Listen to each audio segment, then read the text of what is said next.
Good morning, everyone. We welcome to the Environment and Community Committee meeting of Toowoomba Regional Council. This meeting is open to the public and will also be live streamed.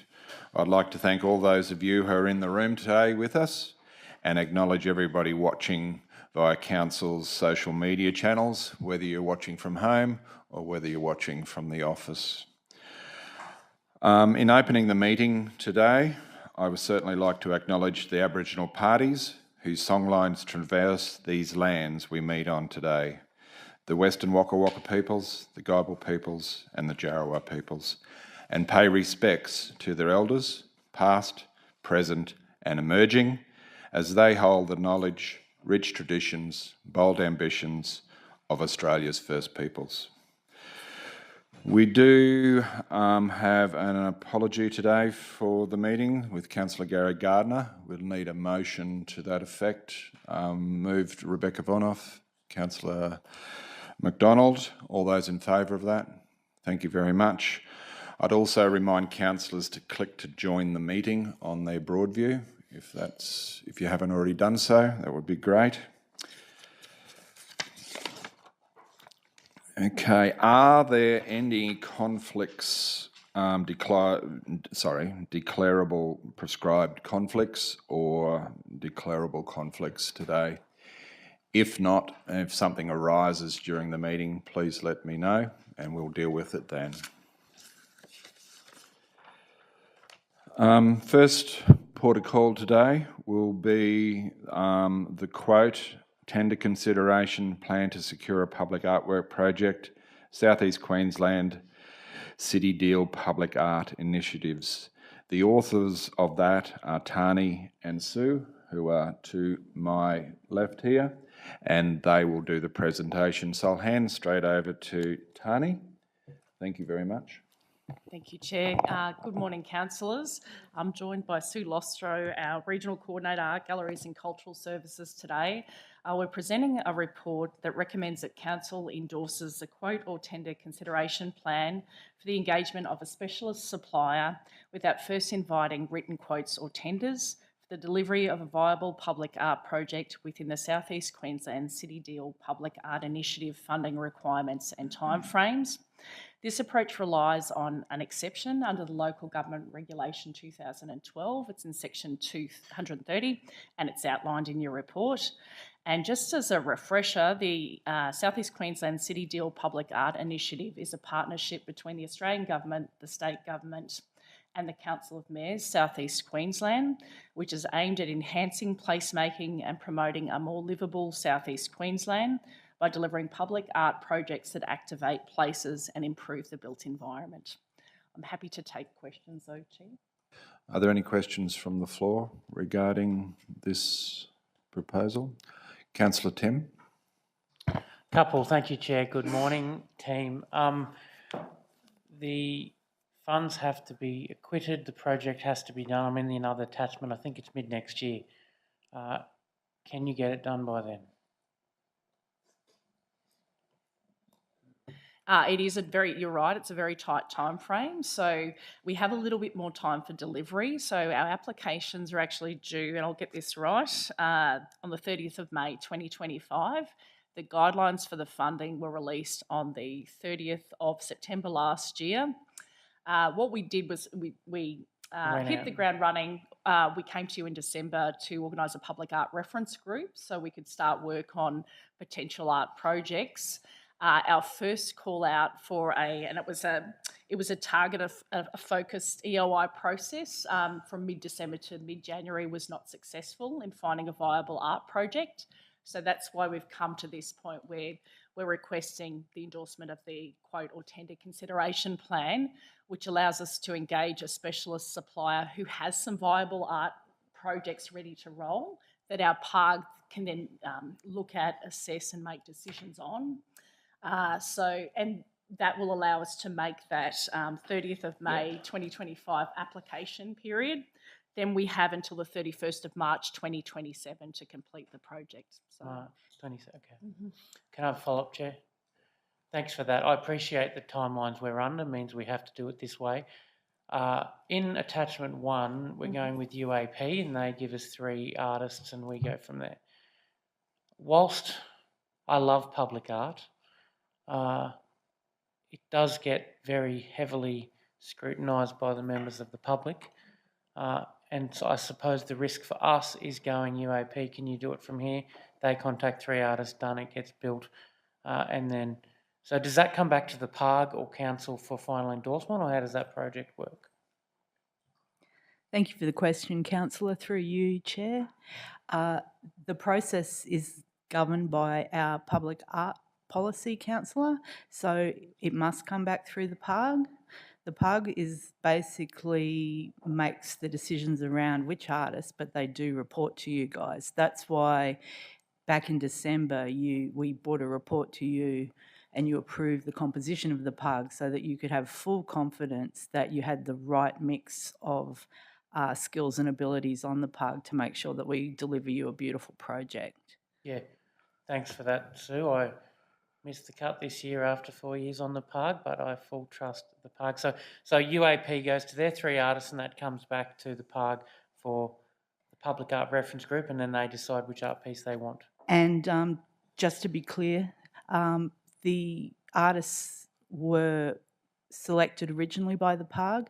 That's why we ended up with UAP, because they actually had concepts ready with the artists that we put forward initially. The artists that you put forward? Yes.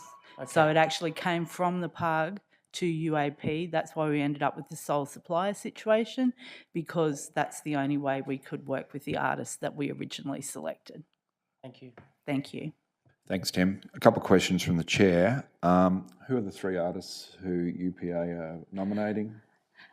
With respect, Chair, that's commercial in confidence at the moment. Fair enough. Because it's like if you had a recruitment or something, we can't be telling you that's who's all right. up I for thought I'd ask. selection. I'll leave But it. we'll be very happy to make the announcement. Just trust us, they're national, international reputation, extraordinary humans, great artists, and we'll let you know as soon as we can. Okay. Another question you might be able to answer or not, the location of the artwork when it's all done?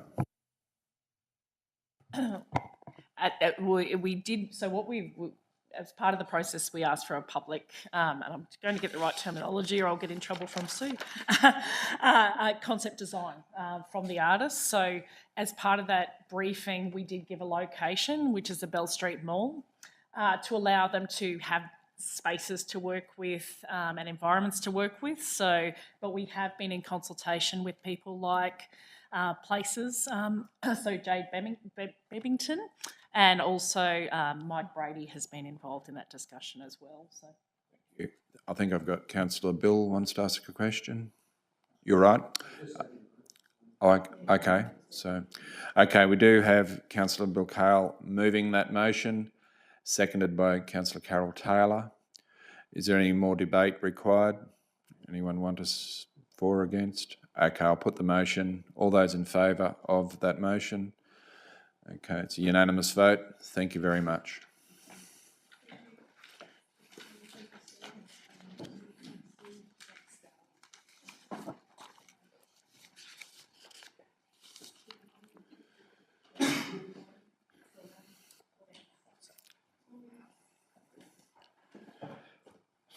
Thank you for joining us up the front here. Our next item is request for sponsorship, the Chronicle Garden Competition 2025. I'll hand over to the author of that, which is Kate Scott. Thank you very much. Oh, you're going to do that? Okay. Different to my book here. Sorry, Chair, to muck up the order. That's all right. Thanks, Chair. Good morning, councillors. Councillors, this report seeks consideration of a sponsorship application received from the Toowoomba Hospital Foundation for the Chronicle Garden Competition 2025. Councillors, as you're aware, the Chronicle Garden Competition has been in operation for 75 years and is a key attraction for many visitors to the region during spring. The garden competition showcases dedicated Toowoomba region gardeners working year-round to transform their private gardens into stunning floral showpieces, affording thousands of visitors the opportunity to wander through and appreciate.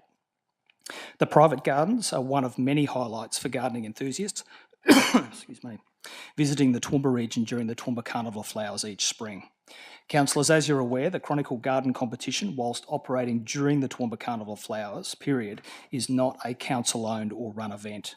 The event is owned and has been delivered by Queensland newspapers, trading as the Chronicle. As you will recall, the Toowoomba Hospital Foundation advised Council during a deputation on the 4th of March this year that they have taken over the stewardship of the Chronicle Garden Competitions from Queensland newspapers for a period of 5 years, and that they possess the skills, expertise and professionalism to ensure the successful delivery of this long-standing community event. Officers do have a level of confidence in the Toowoomba Hospital Foundation can meet the high levels of visitor experience demands and engagement associated with this event. As such, the assessment panel, when considering the request, sought to reduce the reliance on council resources for this non-council event. Councillors, the recommendation before you seeks your consideration of both cash and in-kind sponsorship relevant to the Chronicle Garden Competition for 2025. Should you wish to provide a level of support for the Chronicle Garden Competition in 2025, officers would suggest this be in the form of cash contribution with limited in-kind support, being in the form of advertising space in the official Toowoomba Carnival of Flowers program, sale of the guide and calendar and other ancillary matters. It is believed this model will provide the Toowoomba Hospital Foundation with complete autonomy for the delivery of this event and its associated visitor and resident experiences. Councillors, with that, I've got Kate and myself here to answer any questions you may have. Okay, we do have Councillor Tim would like to ask a question, and then Councillor Rebecca. I'll allow you to go first, Councillor Rebecca. Thank you, Chair, and thanks, Councillor McMahon, because it's not actually to the material of the report. It's about the attachment 1 and the involved parties, so it's more a question to the CEO. Okay. We have a list of the involved parties there, Chair, and a question, CEO, because we all know these individuals and we have relationships, friendships with these individuals, but it's the Toowoomba Hospital Foundation. In the past, when we've been sponsoring the Toowoomba Chronicle, we haven't gone into the list of, involved parties in that sense. So I just wonder, in your opinion, can councillors just consider this proposed sponsorship to the organisation generally, or do we need to consider our actual relationships with those involved parties? And I would hope personally that it's the former, but I'll ask for that advice, please. Thanks for the question, Deputy Mayor. I am happy. I've just reviewed the involved parties again. They are in fact the public record of who are the foundation. So it was completeness that was included. However, I don't think that changes any declaration of interest for any councillor as the parties are known. You can proceed to actually consider it as the application from Toowoomba Hospital Foundation. Thank you, Chair. Thank you, Councillor McMahon. Thanks for that clarity. Councillor Tim?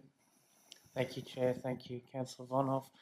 Well, I'll just ask straight up. I was here for the deputation. Since then, I've read in the paper that the CEO of the Hospital Foundation has resigned.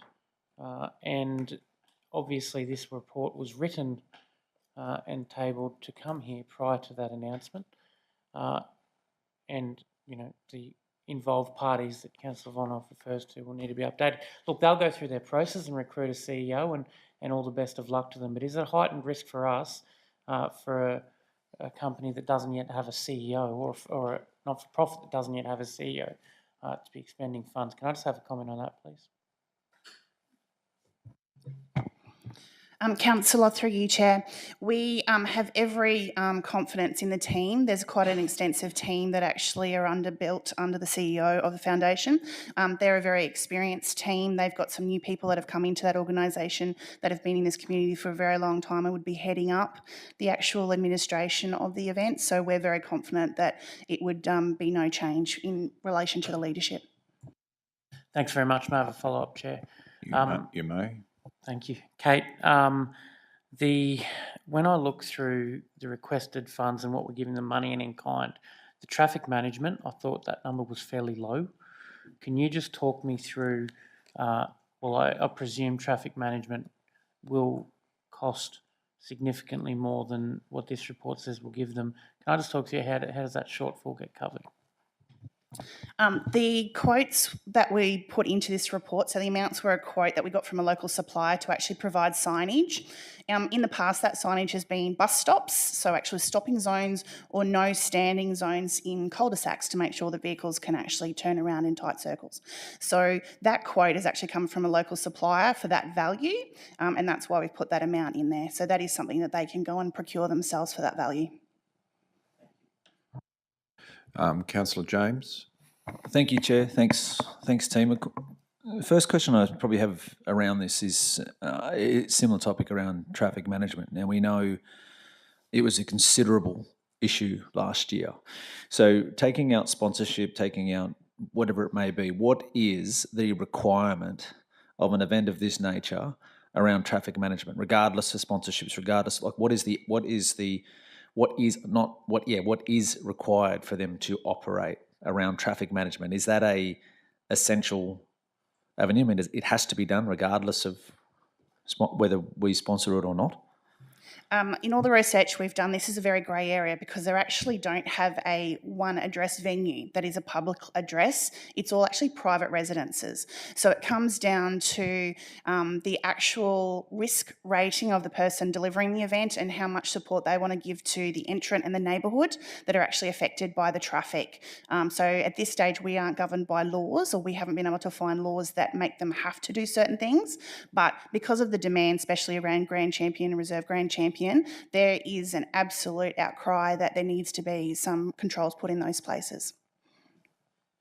Thanks, Kate. Yeah, and I think that's important wherever this goes. And I suppose and is that sort of the idea behind if we say, okay, we'll provide sponsorship dollar for traffic management is a way of ensuring that, well, in theory, ensuring that it does happen, because whilst there mightn't be a set rule or guideline or legislation that it has to happen, we know very, very well it has to happen. It's I would think from any position that council, whilst we don't run this particular event and whilst we don't have any control over it, however, I think, as leaders of the community and obviously our roads and things like that in the community, it's an absolute, it has to happen. There can be no agreement or no, without that being explicitly pointed out that it's not a, if you consider it, it's a mandatory, has to happen.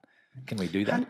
Absolutely. There's two folds to that. So as the responsibility to the residents, we see that it's really important that the local residents actually aren't infected, aren't having complete and utter their lives changed because of this event for 10 days. Also, the visitor experience is really, really critical. We're wanting people to come in and have a really great experience of our region, and not being able to park, not being able to turn around, and not being able to actually access some of the things that they want to see is a really big part of it. So there's two parts: actually making sure that residents can continue their day-to-day lives, and the visitor experience is really vital to us. Thanks, Councillor James. Councillor Carroll. Thank you, Mr. Chair. And just on that, if I might have a follow-up, it would depend a lot on where the Grand Champion's located. If it were in a cul-de-sac or somewhere else, it would be a little bit more difficult, I suppose, than if it's out on an open street with lots of area on both sides of the road. So I guess we don't know that until they're judged.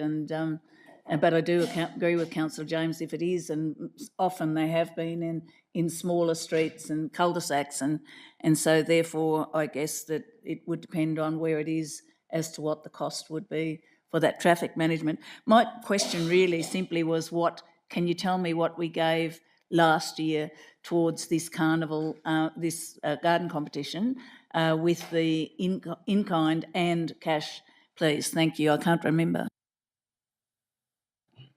A total of 51,220 were the actual accredited value. In addition to that, we had all the customer support that we did at 3 locations, being the 2 information hubs and the visitor information centre, which isn't calculated in that. No, thank you. So we are coming back a little bit as it is, I suppose. So that's a consideration. Thank you. Thank you. Councillor Carey, then Councillor Bill. Thanks. Just on that last point, just to clarify, the traffic management is on top of what we gave last year or included in the 23,500? It was in the in-kind that we did, the 27,000, sorry, that we did last year. The actual costing is included in that value. For traffic management? Correct. Okay. Just looking at that table, no info was provided for the visitors, the Grand Champion Garden and the country Grand Champion Garden visitors. No information provided. Makes it, on the face of it, difficult for us to make a judgment as to whether it's worthwhile if we don't have that. Do you know why that's not the case? We asked for a report to come through to council to acquit the sponsorship, and that has not been received from the Chronicle. The only information we can go off is there's a similar event called the Toowoomba Exhibition Gardens, and they've reported that they had 8,500 people go through their venues as a total. So we can, that's a figure that we could work off as visitation to private gardens at the same time. Councillor Bill. Chair, we may need to go into confidential, but it's probably just a preliminary question first, and maybe through to you, Colin. Given the discussion we had yesterday about subordinate local law 115 and the accountability on the individual, regardless, Kate, I respect your comments about, private residence, but if there's any interference with that road reserve, be it the event organiser or the resident, I'm just wondering our responsibility in that, if we are to give an amount as part of sponsorship for that component. If it and what actual rigour and ability do we have if we don't own the event, we're not running the event, and as what I would say we're not the major sponsor. I don't think so. I just wonder what sort of rigour we can actually put around it and what sort of liability we have in potentially sponsoring an amount for that component. Through you, Chair. Thanks for the question. First observation is I don't believe you'll need to go into confidential closed session. I'm happy to answer in open session. Firstly, it's actually an all-in, all-up sponsorship amount that's being proposed. So whilst there is provision for things like signage, management, etc., it's actually a sponsorship amount. Second observation, Councillor Carroll made in terms of we actually don't know the locations ultimately that we're talking about yet. So I'd commit that our staff will be engaged with the foundation as the event continues over the period of time in its planning, through its judgment, and then as we know where the locations are, we'd be better engaged with how local residents will be less impacted as possible. So it's a little bit of interactive process here.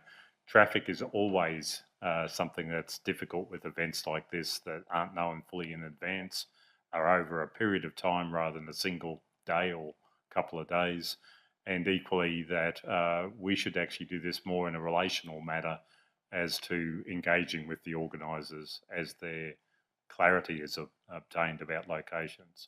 So it's not a tied amount specifically on the traffic management, it's an all-in sponsorship amount that council would be doing.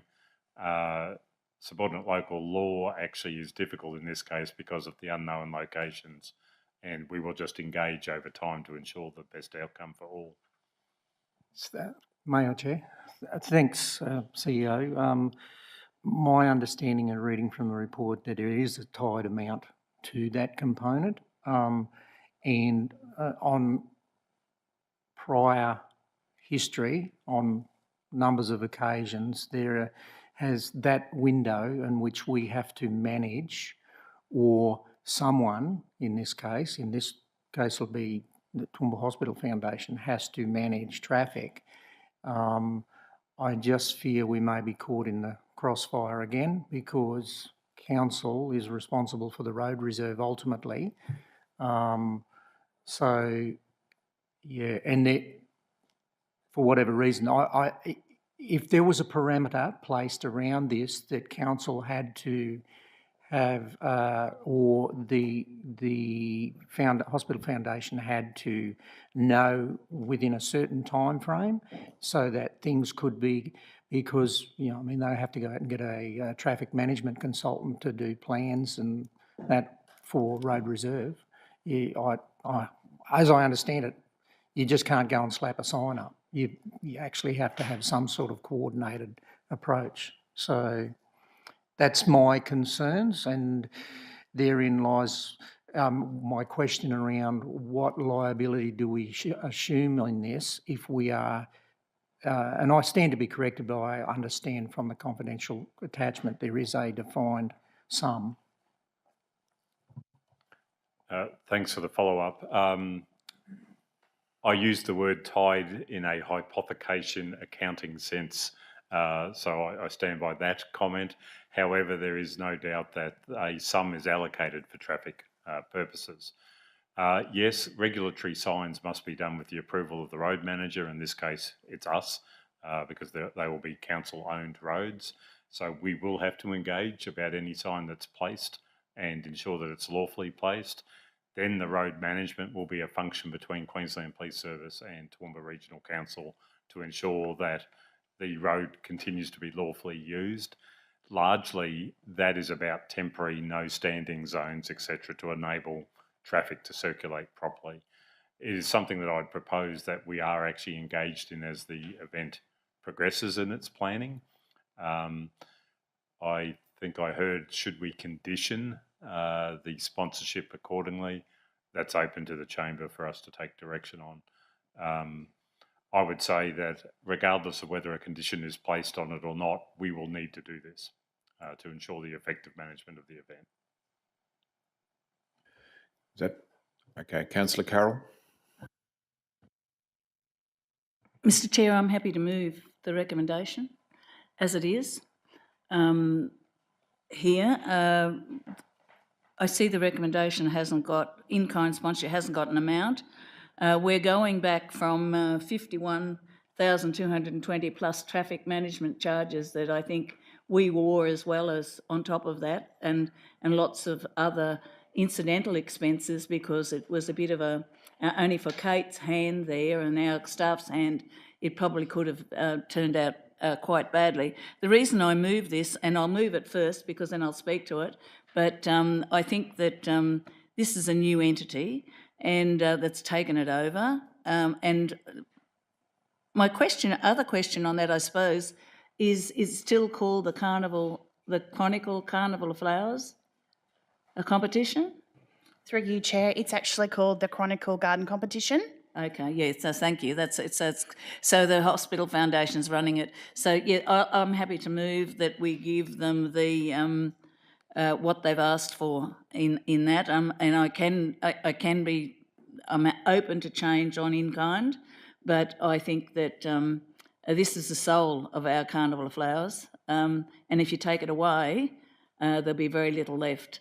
Other things are great, but this is the soul of the carnival, and for that reason I'm happy to move. And I think that hopefully we have got some good people on there, and they may even have somebody on their donors and sponsors that would have the capacity to do a traffic management plan and help them in that way. I'm quite certain they do have. Actually, thank you. I'll speak to it if I need to, but I'm happy to move it. If we lose it, it doesn't go anywhere. I have to say the impacts on our carnival, on the community's carnival, it's not our carnival, belongs to Toowoomba and the Toowoomba community. The impacts, if it should not go ahead, or there should be, perhaps lesser in some way, would be greatly felt by this community and by the visitor centres, the visitors and tourism to this area. Okay, thanks, Councillor Carroll. Is there a seconder to that motion? Councillor Jeff has got a question. I think from a question perspective might help give Councillor Carroll some clarity around the dollars that may well be required to go in the recommendation, which will be required. The first question, if I could through you, Chair, to Kate. Thank you for the report, Kate. Appreciate it. Is in regard to the Garden Liaison Officer, Mike Wells, and if I've read this table correctly, pardon me, it's not recommended that you do that. Is that correct? That has come from the assessment panel, correct. The report that came in showcased a large number of staff and resources that the foundation have, and that historically that position has only been in place, we believe, 3 years, and or 4 years maximum. It would have been in place. It was put in after COVID when the Chronicle no longer had staff to actually deliver the event in themselves, and so council stepped in to provide someone in the community that could support the gardeners. Thank you, Kate. I wondered whether Councillor Carroll was aware of that particular element of this, because I think if anything that's assisted the gardeners over the last few years is actually Mike Wells, to be honest, and therefore that's why I was quick not to second, but wanted to ask a question. The other more philosophical question, if I could through you, Chair, to Kate, is just in regard to the evolution of this event, given there's a change of ownership, and what that potentially looks like, given we also have the Chronicle Exhibition Gardens and we have this event. Noting that this event, and no one can deny Councillor Carroll's commentary around the heart and soul, 75 years, 76 years this year, no one can deny that. We also have to be aware of how we maintain this event and help keep it going, given it's not our event. So I'd be very keen to hear your thoughts on, given we've effectively halved the numbers of participants over 5 years, from 107 down to 54. In 5 years, we've halved those participants. And I would suggest to you that having the liaison officer there was a real smart move to maintain over 50 entrants in that period of time. Just a philosophical question, I guess, around what your feeling is from this event and how we can keep it going, or does it evolve into something else, which we have the exhibition gardens, Chronicle Exhibition Gardens, and this, and just your view on that. You don't be held tight on this, but we now have a new owner of the event. We're working closely with them to make sure this year is a success. They'll bring a different lens over this as well. So I'd like your view on that, if you could.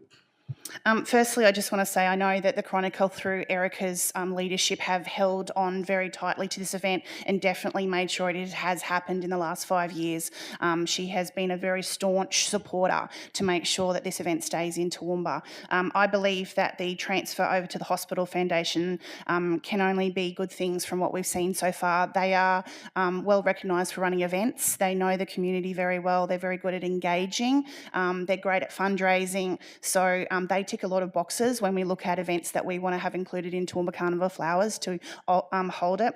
The legacy that this event holds is very dear to a large number of people that come to town looking for a private garden experience, and it has a huge legacy for residents in the region as well. So I think that the Hospital Foundation taking it over is a good move. I think it's an event with a lot of legacy and a lot of history, and some of those nuances definitely will take time to get across. But I've got every confidence that they will be able to keep the event in the spirit that it has been and look at new ways that they can keep it adapted into the future, because it does need to change into the future. The way we all garden since COVID is different. There's a succulent population out there that's never been before, because it's something that young people can't kill. So, and thanks to things like Stephanie Alexander's, cooking programs through schools, kids now actually at school plant lettuces and carrots and they take them home and eat them, or they eat them at school. So we've got a whole new demographic of people coming through that are engaged in gardening. So it's a pretty exciting time to be in that space, I'd say. Through you, Chair. Thank you, Kate. And I think you've demonstrated how this evolution of what it might be could look like in years to come. The exhibition gardens, did you want to just quickly comment? I know this isn't about that, but they work together and in some ways, I wouldn't say compete, but they are working together and it's selling the same product of people coming here as a visitor. They want to see the home gardens, the private gardens. So can you comment on that as to what conversation may or may not be unfolding? I am not fully across. I do believe that the Hospital Foundation are assisting the exhibition gardens through some administration support. I see those events, while they are providing a private garden experience for visitors, they are very different. One is a paid experience with the exhibition gardens, and that is for gardens that are beautiful year-round, all seasons. We can walk into those gardens seasonally and they will be beautiful. A lot of the competition gardens do have a lot of annuals that are put in them, and so they really shine and are cared for and nurtured up to be a spring, spectacular display. So they are quite a different gardenscape when you look at it horticulturally. But for visitors coming into town, they are both very important, and I think they add a really nice little niche into what Toowoomba Carnival Flowers Foundation is, and that's being able to let people sticky beak in the backyards and go back year after year and see how the azalea is looking after a drought or how it's looking after the wet seasons. Like, those little nuances are something that people really look for if you've got the green thumb, and that's what you're coming to town for. Okay, so Chair, through you, thank you, Kate. You've highlighted the fact that the owners of the Chronicle Garden competition will be working with the exhibition gardens and therefore help lift both the profile in some way. They're the only questions I had, noting that we don't have a seconder yet, Chair, but there might be other questions before that. Councillor James, and then I'll go back to you, Councillor Carroll. Thanks, Chair. So my question would be, so just to confirm, so Councillor Carroll is moving to approve the amount that the Hospital Foundation has requested, the full amount, that's correct? Councillor James, I'm not. I'm open to change on that, and that's what I put my hand up for. I totally agree. I did miss the fact that there was no mention there of Mike Wells. We have to look at the detail in the fact that our gardeners are ageing. We did have a time, and maybe before your time, where we had novice gardeners and mentored young gardeners coming in, and I think Mike Wells is the person for that. And maybe with conversations with the Hospital Foundation that may well come back again, because we need new gardeners. I think, sorry, so I'm actually not set on I think the cash amount I'm strongly supporting, but the rest of it I do think that Mike Wells should be there. I'm happy for the wording and to have a collegiate motion put there that we're all happy with. But I'm not set on the in-kind at this point. You probably sort of take what I was asking is if you are moving what they have requested Mike Wells. That's what my question would be. Could we, if we're looking at that, if that's what the motion is, that's my exact point, is that if you are moving what they have requested, it does include Mike. But what I want to know, my question, please, if we can, is so we understand that. I know it's listed their financial assistance of $23,500, including GST, which would take in the component of Mike Wells, the judges, I would assume, the traffic management. So basically, what their request, can I ask, what exactly is that? So if we here today are to approve everything that they have requested, which there is potentially a motion on the books, what is that? What exactly is that? Is my question. Is that able to be answered in open or without? Yeah, thank you for the question. As I understand it, what they applied for in terms of dollar value, when you actually apply all the in-kind components that they weren't aware of the dollar value of that, the number is approaching $63,000, not the 30-something thousand as part of their application. So if you were to include all of the cash and in-kind components of the elements that they are seeking support for, and I'll just run through these specifically. So it's the two components of advertising. One to do with the Chronicle Garden competition, one to do with the exhibition gardeners. So that's the feature in the Toowoomba Carnival Flowers official program. So they're $9,500 each. The garden liaison, $20,000. Judges, travel and accommodation, $3,500. Tour bus management has an in-kind value of about $9,000. Traffic management of $4,500. And the equivalent cost of staffing to sell the guide and the calendar at the Info Hub, $7,500. So the addition of all of those numbers is $63,512. So their submitted dollar value as part of their application was not incorporating all of the dollar value costs of the in-kind components because they wouldn't have known what they were. So the recommendation that, or the assessment panel recommendation appearing at table 2 is a grand total of $30,506 cash and in-kind, which is a lot closer to what the application value was. And that, through you, Chair, and that doesn't include the Mike Wells and the judges, correct? That is correct. For clarity, I'll talk through the $30,506. So it's 2 half-page ads. So half a page for the exhibition gardeners, half a page for the Toowoomba Chronicle garden competition in the Carnival of Flowers official program. Tour bus management, 9,000, traffic management, 4.5, and the sale of guides and calendars in the info hub at 7.5. So it does not include the garden liaison and does not include the judges' travel and accommodation. Okay, and can I please ask through you, Chair, why the recommendation of the half page in the guide? We're really looking at the usage of the official program. So we are all moving digitally, and our digital traction is going through the roof year on year. So the actual space that we put into the official program is getting more and more expensive. In the past, we have, so last year and the year before, we gave them both a full page because they both were celebrating a separate anniversary. Before that, we have given them, the 2 events have been on 1 page. So we were just reverting back to that standard that we've had in the past. And generally, I think the guide's actually trying to make it smaller, correct? Just from a sizing point of view, because it's pretty lengthy at this point in time. It is really hard to showcase 82 events effectively on paper, and I suppose that comes down to, most marketing these days are very digital, and the life of having a printed program, we probably won't have one in 10 years' time. Okay, well, final thing I'll add, Chair, if I can, is, look, I know there's a potential move on the books. I'm comfortable with what is in table 2 with the addition of the Mike Wells and the judges. That's just more, I know there's potentially a move, but that's sort of where I would be comfortable with. Okay, are you comfortable with that, Councillor Carroll? Question from the Chair. Last year, and I want to apples for apples, 51,200 and whatever. The amount this year, to keep it in perspective, is going to be? So with the addition of the garden liaison and the judges, as per what Councillor James has just requested, and the 2 half-page as opposed to a full page, that would be a grand total of $54,006. Basically the same. Very similar. Okay, very similar-ish. Okay. We do have a motion on the books from Councillor Carol Taylor. Is there anyone prepared to second that motion? Yes, if you turn your microphone on. My question is, why is the Chronicle not supporting the ad in the paper? Has the Chronicle just completely, despite having naming rights, completely stopped supporting this event in any way?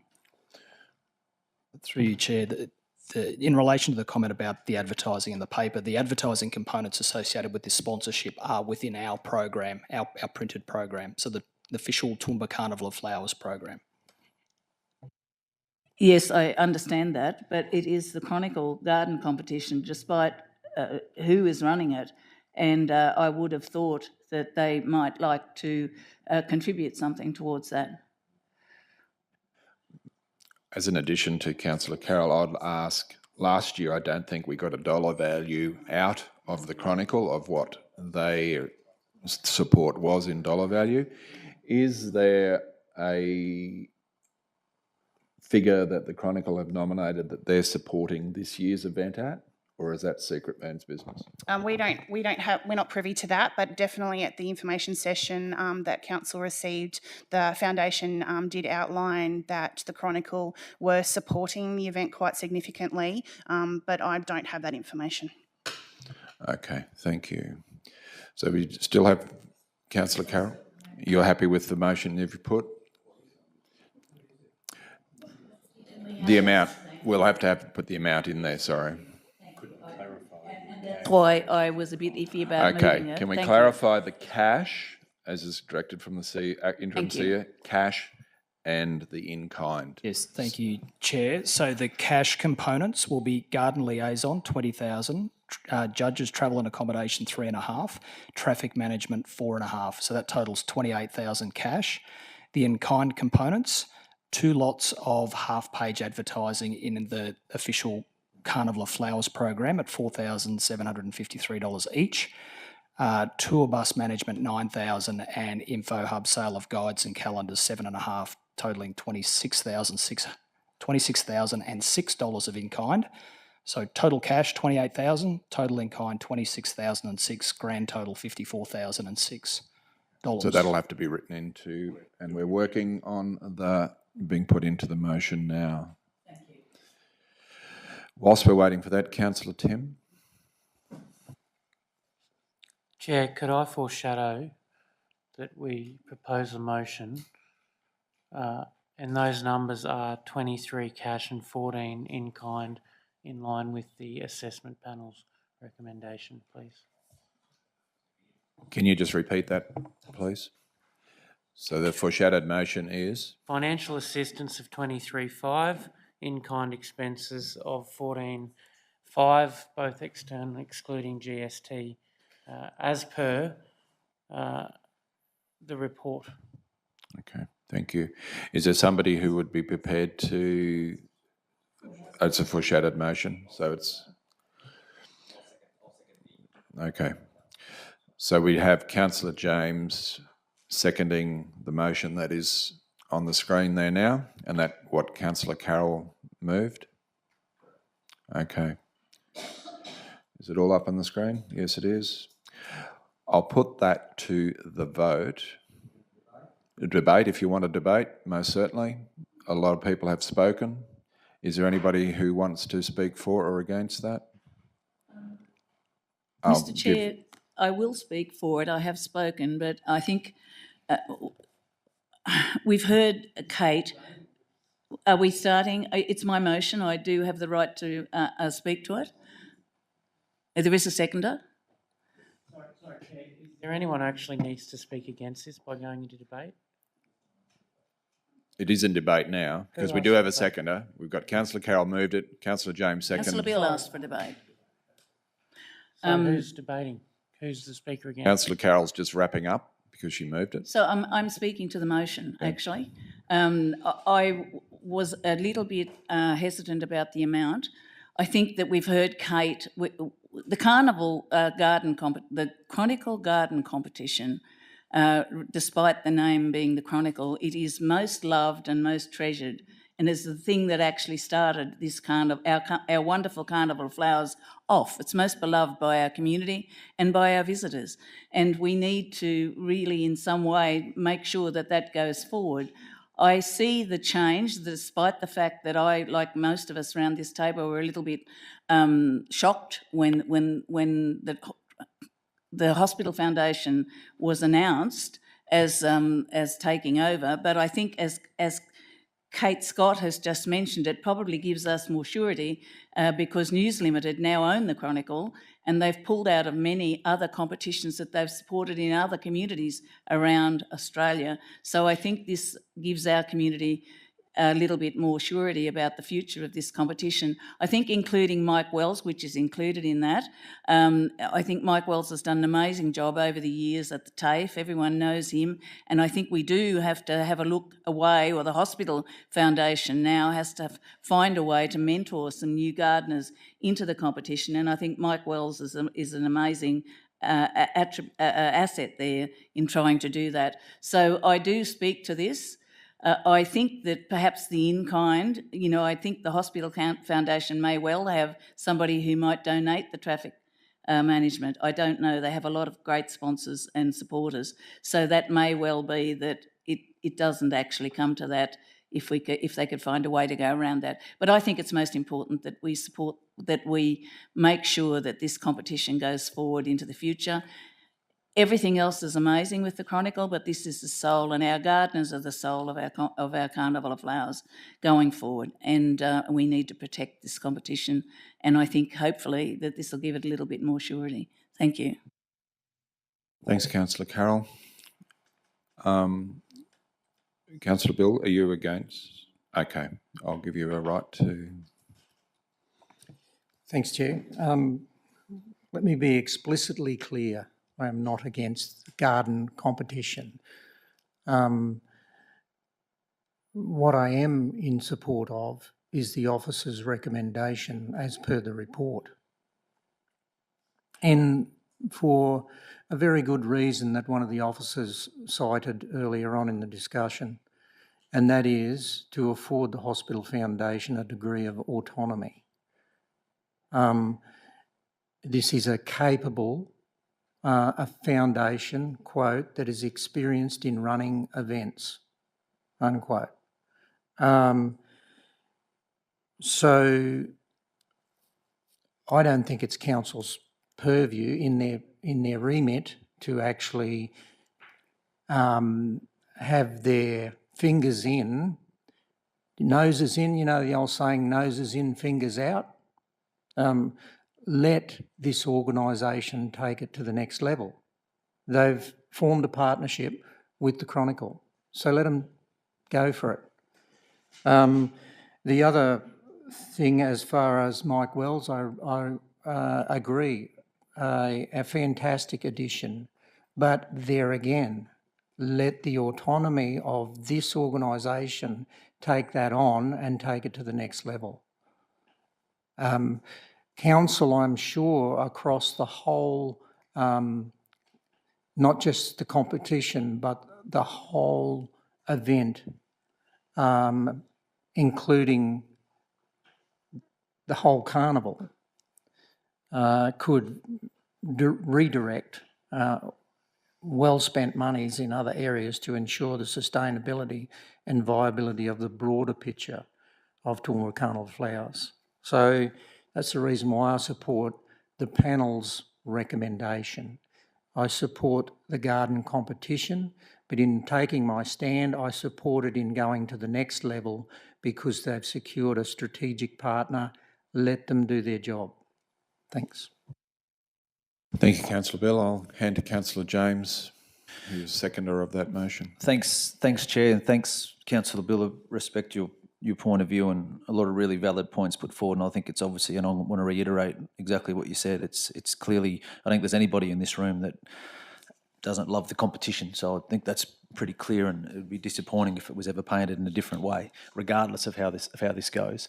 My point of view and why I support this motion put forward by Councillor Taylor is it for a few things. Well, let me take a step back first of all. First thing I want to say is I want to pay a massive thank you and respect to people to understand the amount of work that Kate Scott, Wendy Green, Paul Reynolds, Nick Hauser did last year, and this organisation did last year to troubleshoot and try and mitigate and avoid the problems we're sitting here today having this debate about to try and ensure never ever happens again. The general public, the organisers of the competition will never know the amount of work that went in from the people I've mentioned, and I say that in particular to Wendy, who was a few weeks into the job, Kate, Paul, and Nick. So thank you to you guys. That's how we were able to mitigate. We didn't solve, but we were able to mitigate to the best of our ability. And why did that happen? Because the traffic management part of the agreement last year was not met. It's pretty plain and simple. It wasn't met. And that's why I explicitly asked before around what is our power and our control when we're talking about traffic management, because there's two things for me involved for our role, council's role, as not the owner of the event, not the runner of the event, but in this case, a sponsor of the event. There's two things that we want to see to ensure its success. One is traffic management, because it ensures safety of community and visitor experience. So that's why it's really important that that's in it. The second part is gardeners are our community. The gardeners that we're talking about here are the people that we know and that we know love their involvement in this competition. So how do we best support them? And I can assure you, I've been involved in my role through Toowoomba Carnival of Flowers as a member of council without Mike Wells, and I've been a member with Mike Wells. And I can tell you, it is a massive difference. The respect that gentleman has and the ability that he has to be able to liaise with the gardeners, because I can tell you now, there's no point them ringing me asking them what they should plant. Okay? And, well, I don't even know what a succulent is. No, I take that. But what at the point of it, and that they were the questions I was getting when we didn't have Mike Wells. Okay, so that's the level of what we're talking about. So Mike's addition has been great, and I agree with what Councillor Bill said. There's probably the point of view where you can say, okay, as the organisers of the competition, it just could be your remit to have him in place, but we can't guarantee that because it's not our competition. So if we want to support the event and we want to see it to be able to grow, for me, they're the two key aspects to it. One, that we ensure traffic management happens in a timely and in a manner which we put through this particular sponsorship, and secondly, the ensuring that Mike Wells is involved in it. So that's why I'm supportive of it in this place. And maybe, to add a little further, the conversation down the track very well could be around exactly what Councillor Bill has sort of spoken about, and speaking with this organisation who's only taking it on in the first year about taking further and further autonomy over the event. That's probably a conversation I think that we should have. I think it's a really good point. So, but Chair, for the reasons I've stated, that's why I'm happy to support this motion. Thanks, Councillor James. Anybody want to speak against the motion? Too late. I will put the motion that Councillor Carroll and Councillor James has put forward. The motion is on the board there. All those in favour of that motion, please signify. Against? You want your vote recorded as against? No? Okay. Motion's carried. So we'll proceed on to the next item on the agenda, which is request for sponsorship for the International Street Fiesta 2025. So up here joining me is obviously GM Paul and Fatima, who basically runs that part of our section regarding the International Street Fiesta. So I'll hand over to you, or Paul. Thank you. Thanks again, Chair, and good morning again, councillors. Councillors, this report seeks your consideration of a sponsorship application received from the Toowoomba International Multicultural Society for the International Street Fiesta, proposed to be held in Toowoomba on Saturday, the 1st of November 2025. The Toowoomba Languages and Cultural Festival, and now the reimagined International Street Fiesta, has a proud tradition of delivering inclusive, family-orientated events that acknowledge and celebrate the diversity of the region and reinforces the commitment to being a proud accredited refugee welcome zone and recognised international city of peace. From 2015, the Toowoomba International Multicultural Society managing the Toowoomba Languages and Cultural Festival event, and in 2022 the event was reinvented into the International Street Fiesta with the aim of increasing its appeal to sponsors in an attempt to achieve greater financial sustainability. Council has been a long-time sponsor with levels of financial support, and other levels of support have been received from Multicultural Affairs Queensland, Multicultural Australia, University of Southern Queensland and other organisations. The reinvigorated Fiesta continues to provide capacity building and participation for local community groups, with more than 35 groups planned to participate in the 2025 event. Since its redevelopment in 2022, TIMS have reported the Fiesta has attracted between 12,000 to 14,000 people per annum, and feedback indicating that the new format resonates with attendees' expectations. The applicant has also forecast the event impact assessment as driving total visitor spend of approximately $700,000. Council supported the 2024 International Street Fiesta via sponsorship totalling $40,000. The applicant has requested sponsorship for the 2025 event of $46,890 excluding GST, citing escalation costs as justification for the increase in sponsorship. Council has a budget of $25,000 for the support of culturally and linguistically diverse events and activations of this nature. Councillors, the recommendation before you supports sponsorship for the International Street Fiesta in 2025 to a value of $25,000 being the budgeted amount. We're happy to take any questions. So I'll open it to the floor. Any questions regarding that motion? Okay. Councillor Tim? Chair, there's a very good officer recommendation up there and a very good festival. I'm happy to move the officer's recommendation. Okay, we do have a mover, Councillor Tim, on the recommendation that's up on the board there.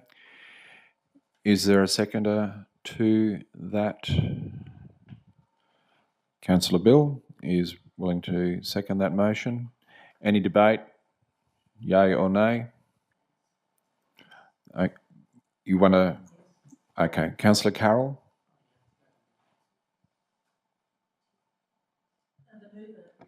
Yeah, I reserve my right. you reserve your right. Councillor Carroll? Thank you, Mr Chair.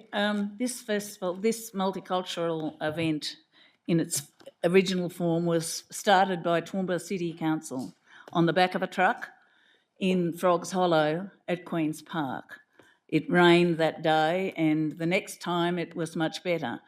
This group came and took this festival and it was turned into a multicultural festival, which was very, very successful. We are a refugee welcome zone and a multicultural community here. Each year, we see increasing numbers taking citizenship from different countries and different cultures. I believe that this group does more to encourage those cultures to retain what's important to them and to share it with other people in our community and our visitors that come for this event. I believe that we have other ways that we're looking at doing things, but this is on the ground and there is not one culture that isn't invited to participate and have a showcase for what's important to them, their dress, their dance, their food and other things that actually help to bring acceptance in our wider community. And I believe that we should at least give this group, for this street fiesta, at least what they had last year. So I don't agree with the officer's recommendation for the reason that I know this was well supported, I know it's anticipated, and we have groups that come from Brisbane and all over to present their cultures on stage at this event. If it came back a bit like the previous event that we discussed, if it came back to council to have to do something like that, would cost a whole lot more money to run something like this. And I don't know if it has been assessed what its success is as far as bringing acceptance and knowledge and understanding to the rest of our community, but I believe it does an amazing job in that regard. So I don't support that. I support them having at least what they had last year. Thank you. Okay, so the amount that they had last year, forgive me if I'm wrong, was 40,000? That's correct? Yep. And they're asking for 46 this year, correct? And the officer's recommendation is 25. Okay. So Councillor Carroll has spoken. Anybody else want to speak for the motion? Okay. Councillor Bill? Sounding like a cracked record, I support the officer's recommendation. No one denies the fact that celebration is important and celebration of diversity and in any community. It's an important component. But I liken this, and it's not the first time I've said it around this table, I liken it to, albeit very simplistic, the family budget. We have a budget. So what else goes in core and critical services that council has to provide across the community in regards to celebration or other activities that we need to, or services that we need to provide? Simple question. So what do? Do we just ignore the budget and put a hand out for some more money in a very constrained time? And dare I mention the big damn wall that is putting pressure, downward pressure on all sorts of things across our budget. And whilst it's only, $20,000, it doesn't take long for money to add up across a budget the size of council and for us to have to reprioritise. Because I dare say the officers will be asked to go back and pull something out of somewhere else to accommodate it within their allocated budget. I say again, and no different to the family budget, we need to prioritise. Sometimes you can't afford to do what you'd like to do, and you have to focus on what you need to do. That's why I support the officers' recommendations. Pretty simple. Councillor James, you're speaking against? Okay. Yeah, thanks, Chair. And I'm really conflicted in doing so because I understand everything that Councillor Carl has pointed out. Similarly, to sound like a broken record, absolutely understand the points that have been raised here.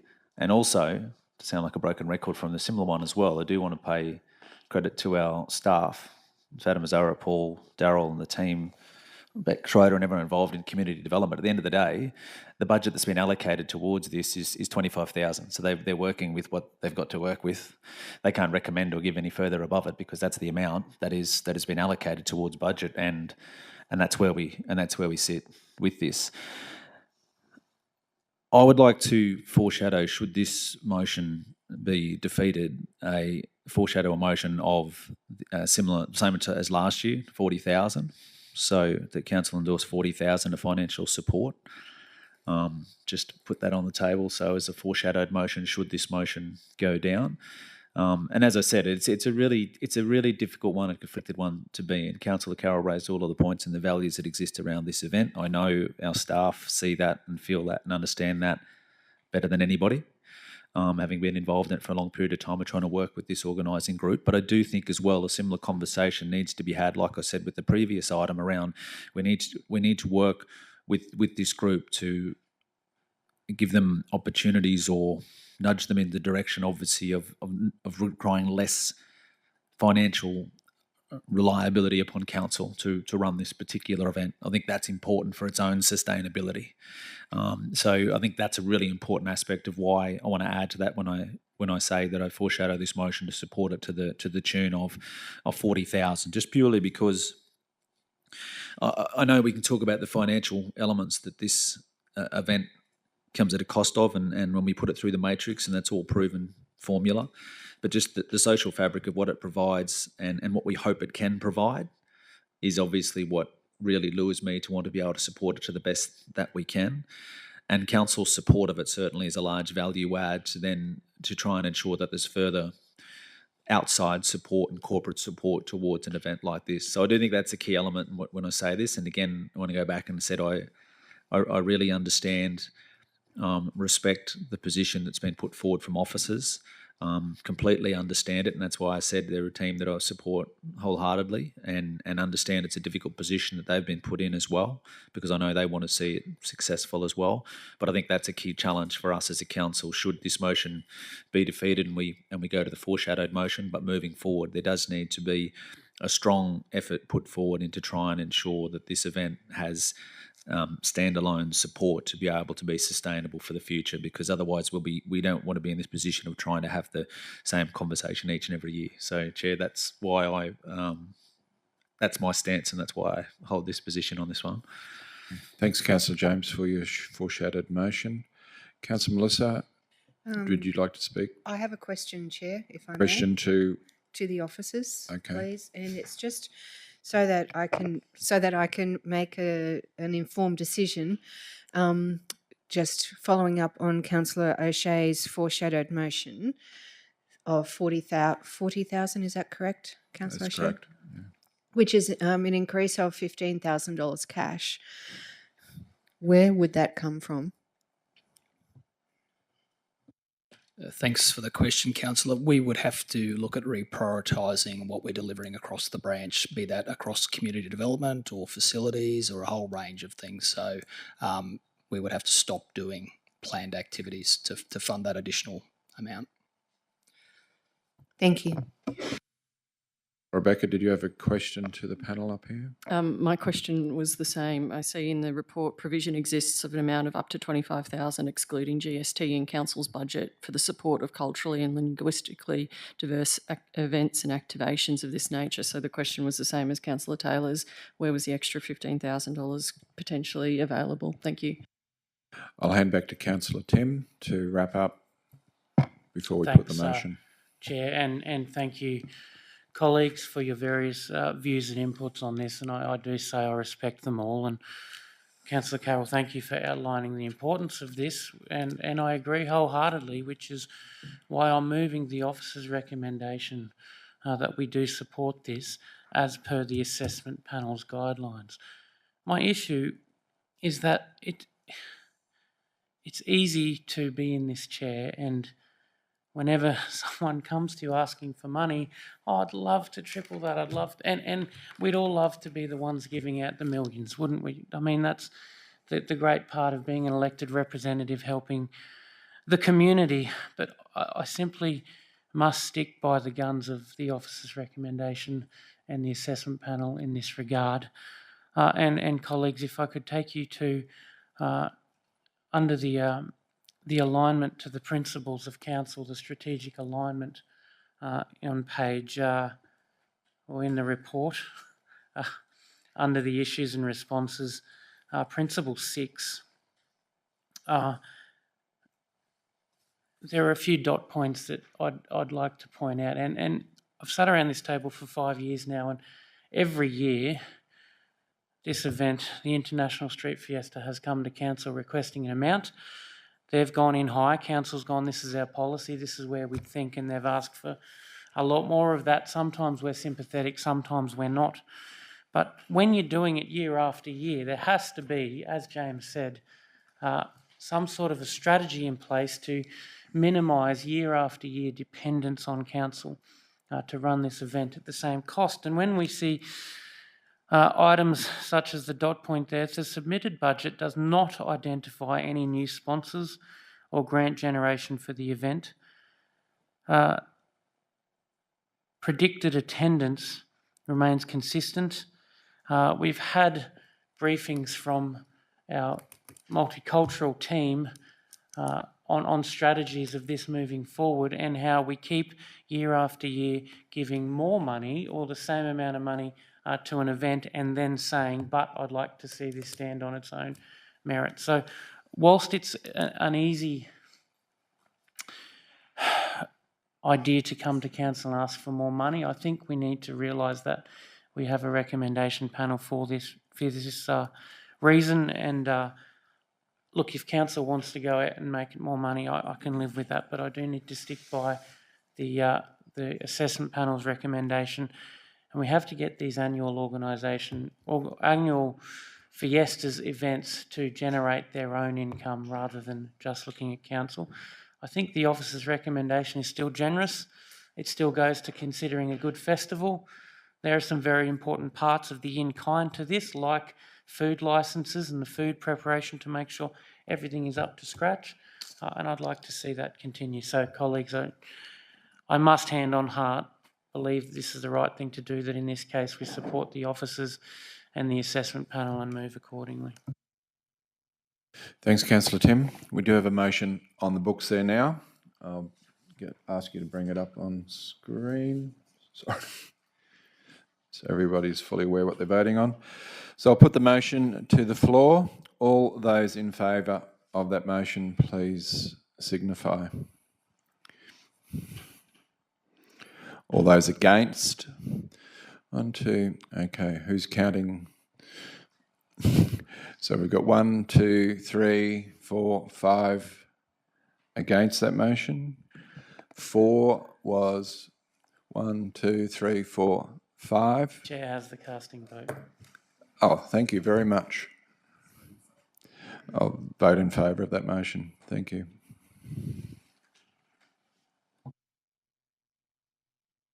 So that basically wraps up the Environment and Community meeting. So I'll close the meeting to the general public. We'll have a quick break and then come back for the next session.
Bailey, thank you. Okay.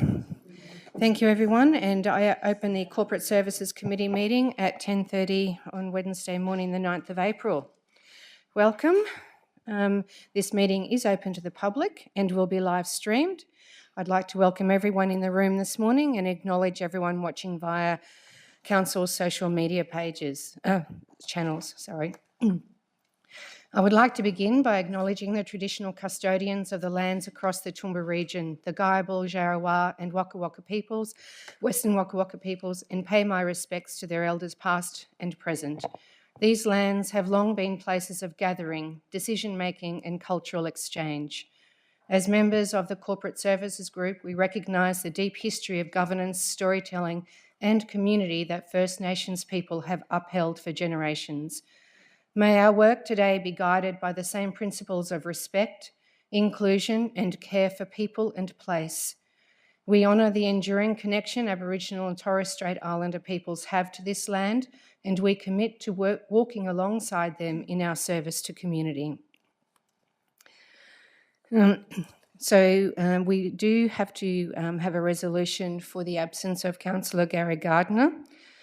The motion will be that the apology for non-attendance from Councillor Gary Gardner be accepted. May I have a mover? Councillor Mantyfel, seconder Councillor Carol Taylor.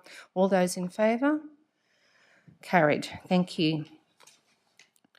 I have no declaration of prescribed conflict of interest, but I do have a declaration of a declarable conflict of interest. Please, Councillor Deputy Mayor Von Hoff. Thank you, Madam Chair. This is in relation to item number 7, the Toowoomba City Aerodrome Review. I request that it be minuted that I declared a declarable conflict of interest in relation to item number 7 at the ordinary meeting of Council on the 28th of May 2024, item number 12.4, Toowoomba City Aerodrome, and of my decision to leave the meeting while the matter was discussed and voted on. As the relevant circumstances have not changed, I will leave the meeting while the matter is discussed and voted on. Thank you, Councillor Deputy Mayor Von Hoff. So we'll go to the first item, item 3, acceptable request guidelines for councillors, and the author is Mr. Bailey Garcher. Over to you, Bailey. Thank you. Through you, Chair. Good morning, councillors, good morning, colleagues, and good morning, guests. So I've got as part of the policy review, I've got tabling the acceptable request guidelines for councillors for council approval. The policy has been circulated to councillors for prior consultation. It's been reviewed by the policy team as well and updated to the current framework. So I'll take questions on that policy if required. Thank you, Bailey. Do you have any questions? Councillor Mayor McDonald and then Councillor McMahon. No, I'm just happy to move the recommendation, actually. Thanks. Thank you, Mayor. Councillor McMahon. Thanks, Chair. I do have a question. Good morning. Last month, we were in a development application meeting, and the report stated that we were there under a acceptable request guidelines request from one individual councillor. My noting of council policy is it now requires 6 of us. So can you please point to me where it was in the last acceptable request guidelines that was able to proceed at the request of one councillor, and what the new policy says about that?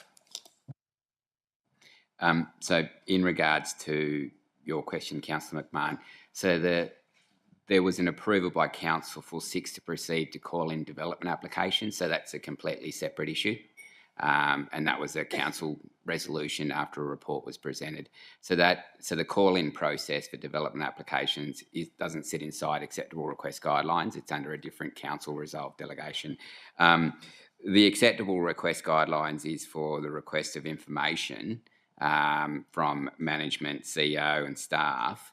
The particular meeting on the development application or process, I was absent at that meeting, so I understand that there might have been a resolution to call that meeting to resolve attendance.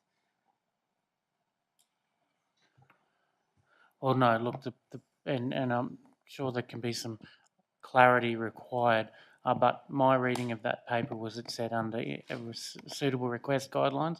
This was called in by an individual councillor, so this is the suitable request guidelines policy, I'd probably like to see that highlighted in here, or if it needs to be excluded. But Chair, I think Councillor Von Hoff may be able to assist in this.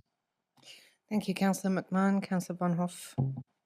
Yeah, thank you, Madam Chair, through you. Thanks, Councillor McMahon. Just if it gives some clarity from the Acting General Manager of Planning, it was under section 4.4 of the policy 2.09.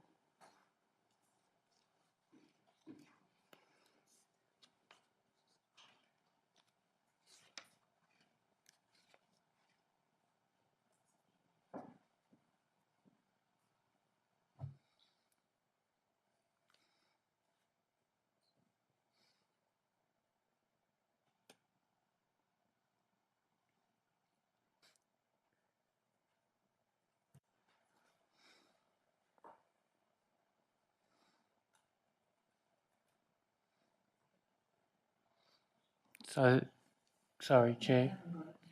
That talks to me about information management and confidentiality, not necessarily individual councillors calling in under acceptable request guidelines development application. Do you have the section, Councillor McMahon? No, that's why I'm asking. I want to know where it is in it.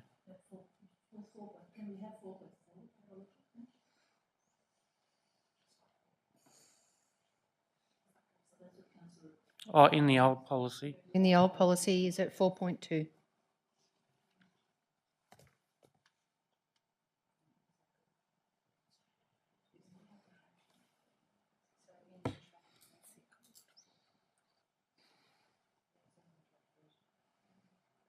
So we believe in the tracked attachment to 2.09, the track changes version, page 2 of 10, or sorry, 3 of 11 in resolve, under section 4.2.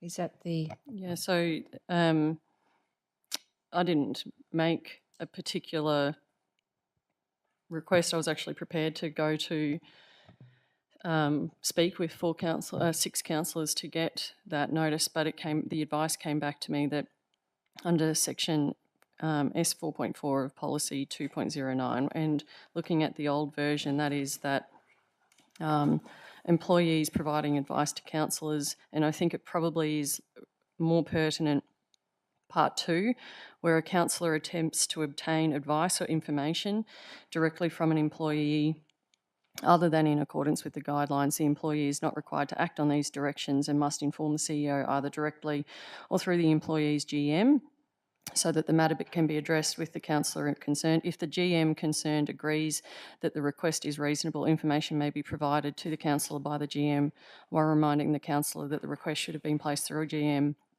or manager in accordance with these guidelines. And part 1 of that was that all employees, when requested to give advice in accordance with these guidelines, are required to make all reasonable endeavours to comply with the request and provide advice which is timely, thorough, responsive, and so on. But I've forwarded the email to you, Councillor McMahon. Thank you. Look, Chair, I appreciate that being brought up in the old one. My reading of that is there's advice and then there's a report, and they're perhaps different things. I suppose my question to Bailey, to tie this all up, we have one that says 6 people, and then we have one that says in this policy, an individual may bring a report to a DAP meeting by that. So 2 policies that perhaps contradict. Has that been cleaned up in the track changes version of this one?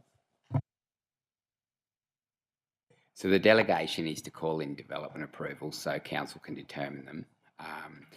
Just for my recollection, I would need to take it on notice, but the councillors can speak to GMs and request, if that particular meeting was an information session briefing, councillors can speak to the interim CEO or the GMs to discuss prospective information sessions. And it's a question whether that general manager called an information session, if that's what that actual meeting was, or did you, like, I don't have the notes in front of me of that particular meeting, whether it was an information session or an actual determination on a development approval. Thanks, Bailey. It was actually a meeting. It wasn't an information session.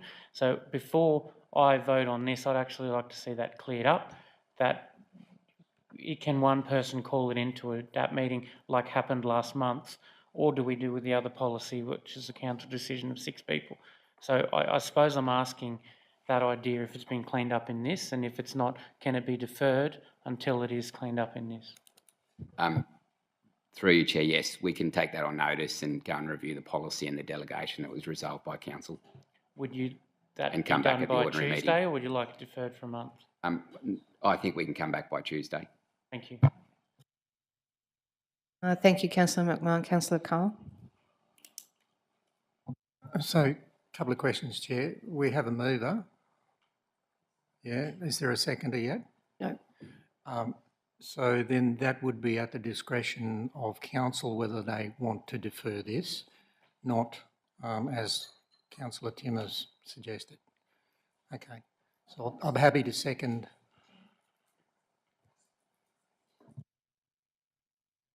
So we have a mover and a seconder.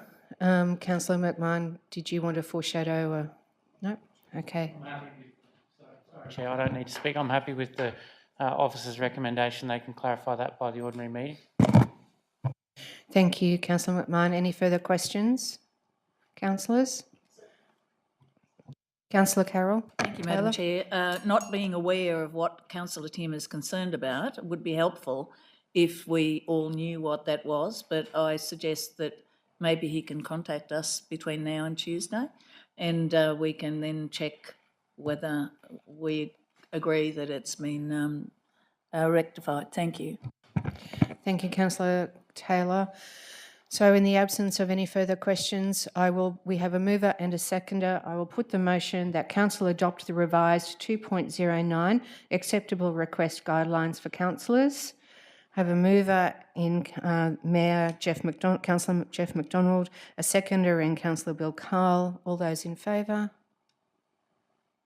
Carried unanimously. Thank you, councillors. So we will then go to item 4, 2.20 guidelines for the conduct of councillor briefings and workshops. Again, author Mr. Bailey Garcher. Over to you, Bailey. Thank you. Through you, Chair. These 2.20 guidelines for conduct of councillors' briefings and workshop was tabled at the last council meeting.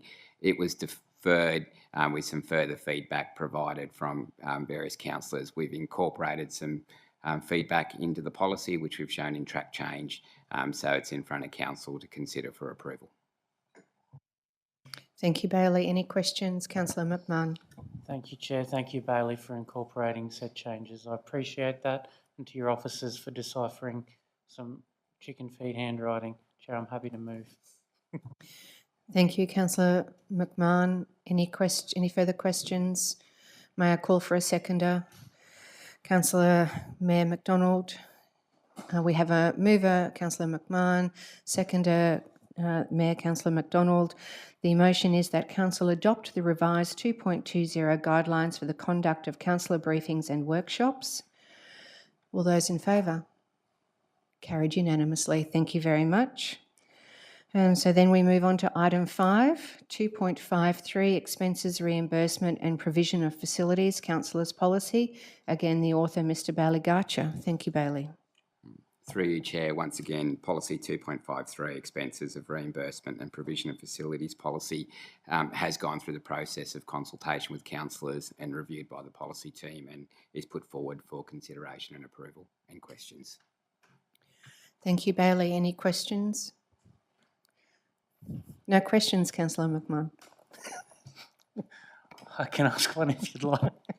A mover, Councillor... Happy to move. Thank you, Councillor McDonald. May I have a seconder, Councillor Von Hoff? All those in favour? Thank you. Carried unanimously. Thank you very much.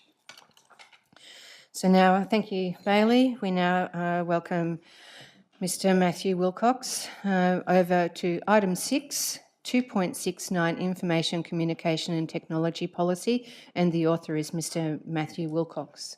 Over to you, Matthew. Thank you. Good morning, councillors, and thank you, Madam Chair. Attached in your briefing packs is the Information, Communication and Technology Policy 2.69. It has had a substantial revision since last brought to you, but a track changes version is attached. This is our overarching policy that guides all of our ICT environment. Thank you, Matthew. Questions? No, Mayor? just a question, if I could, Madam Chair, through to Matthew. Obviously, this is the landscape's changed a lot since 2018, significantly, internationally, nationally, locally. Just to give councillors a picture on what we deal with on a daily or a weekly basis, how many cyber attacks would we get as a local council on a daily or weekly or monthly basis? So through the chair, thank you for the question, Mr. Mayor. I did have a look at this for last month and prepared some stats here. So last month alone, Council's Firewall blocked around 55,000 events. We filtered out 2,900 phishing attempts and removed about 180,000 pieces of spam mail. Our Managed Security Operations Centre, which operates 24/7, raised and investigated 5 events in March, in which thankfully those were confirmed to be 0 incidents. I wouldn't like to comment on things before my time here. However, since January, our team have made considerable improvements in our security posture and is focused on attaining the Australian Signals Directorate Essential 8 Maturity Level 1, which is recommended for small to medium-sized enterprises. That Essential 8 contains 47 controls, and at the start of January, we had 24 listed as inefficient. Through great dedicated effort, we've reduced those outstanding controls by 50%, from 24 down to 12 over the last 3 months. This has raised Council's security score obtained by Microsoft directly by a further 11.7% to 68.9, which puts us in the top quartile or above 25% higher than other similar organisations globally. Just to top it off, these sorts of improvements are a great credit to the team. There's a lot of focused effort that goes on behind the scenes, not just from those implementing the controls, but also those managing the change and our staff for having to deal through them. It's not an easy task. The remaining items are not really the easy, low-hanging fruit. They are dedicated pieces of work that are difficult to control, so they've done an amazing job.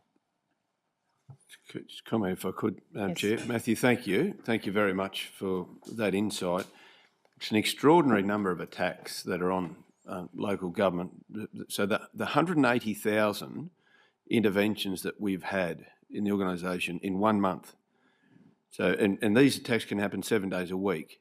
So you're over 6,400 attacks per day into the organisation, which is quite extraordinary. And I guess something I'm pleased you've highlighted because it's an expense that local governments never, ever, ever, and businesses and households never, ever thought they would ever have to come up against. Yet we have 180,000 interventions required every month. So, and when we start talking about our budgets, and Councillor Bill mentioned earlier today around essential services now are cyber, ICT, making sure that our water facilities, our wastewater treatment plants operate and function on a daily basis, 24 hours a day. So it's a very important part of council, and it's a sleeper for local governments all across Australia. We've seen some local governments be attacked and the impact that's had on communities. So I want to applaud you for the short time you've been here with the effort that's already happened with your staff, but know that just as I'm talking here, there's hundreds of attacks happening on our organisation, and that can be somewhat frightening. So I wanted to assure our community councillors of the effort that's going into this space. That's not to say we're not immune to something going astray. That's why this policy is so important. So happy to move it. Thank you. Thank you, Councillor McDonald. Oh, sorry. Question, Councillor Shine. Thank you, Matthew, for your report. Either to you or to Anne-Marie, the reduction of the, I think you said 27 requirements and you're down to 15. Does that have a does it have a consequential effect on our insurance, what we pay by way of insurance, getting it down? Through the chair, thank you, councillor. Yes, it does.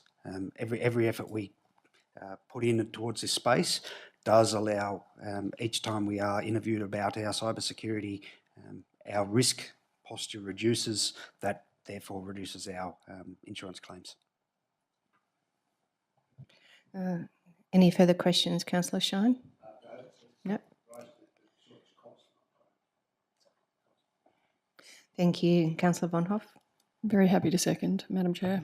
Thank you. Question, Councillor Carl. Thanks, Chair. Hey, Matthew, just a headline to help me understand, contextualise across the whole ICT section.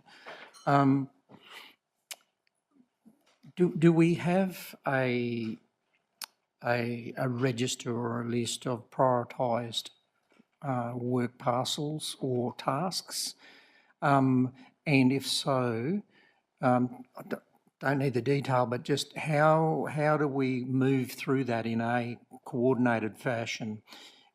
When I think of core services that we deliver across different directorates and how ICT can, in layman's terms, grease the wheels of the organisation to revolve better, how do we go about that, or how is that positioned? I'm thinking of a recent decision yesterday, subject to next week, on the ISG portfolio, where we expressed a desire in the motion to actually have forms automated online for assessment of traffic management issues, so that we feel as though that'll offer a greater level of efficiency. So that's the sort of basis of my question. How are those things prioritised, I guess? Headline. So thank you, through the chair. We have essentially 3 different systems of incoming work that needs to be prioritised. So we have project work that delivers outcomes, one of which such project is exactly around digitising forms for our community and enabling that business efficiency to continue. So that individual example has gone to that team. They are investigating now as to how quickly we can turn that around, and they will reprioritise our internal workload as such. Our second is our service desk or help desk, which is people reaching out with requirements for help. They're prioritised on a basis of how many people it affects, what work streams it does affect, if it affects community facing or it affects something that considers a larger group of staff, they will be prioritised over and above. And then we have a third, which is those process improvements that ICT need to undertake to allow business efficiencies into the future. So we will prioritise those around a number of things. Budgets is always front of mind, staff utilisation efforts, abilities of current staff, contractor usage. We will try and meld all of that. We have a lot of formulas in the background that we use, but the headline is we do it daily as our work streams allow. Thank you, Councillor Carl. Any further questions? Okay, thank you. In the absence of any further questions, we have a motion that Council adopt the revised 2.69 Information, Communication and Technology Policy. I have a mover in Mayor Councillor MacDonald, a seconder in Councillor Deputy Mayor Von Hoff. All those in favour? Passed unanimously. Thank you. Thank you, Matthew. So we now proceed to item number 7, the Toowoomba City Aerodrome Review. I welcome to the Corporate Services Group item for the Toowoomba Aerodrome Committee.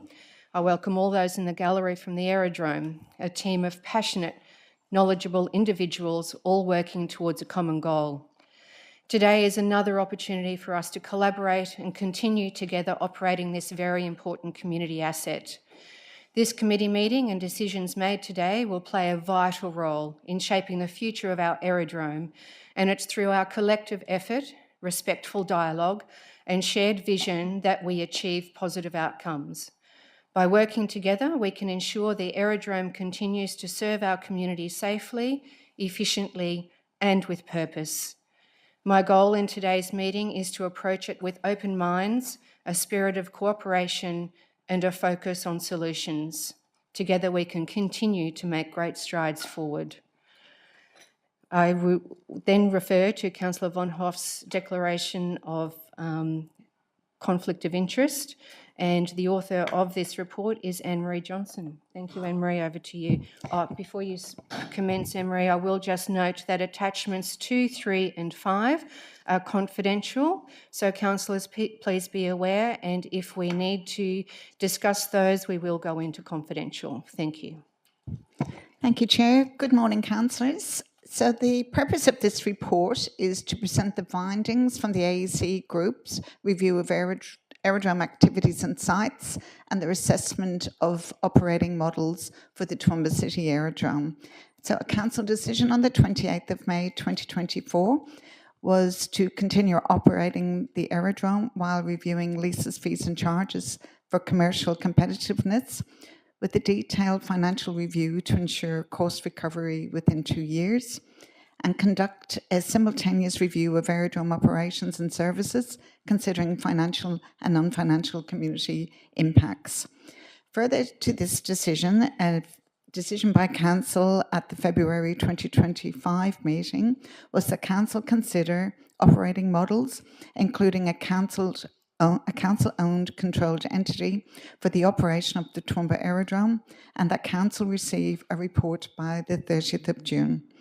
The review of the aerodrome operations has been independently undertaken by AEC Group.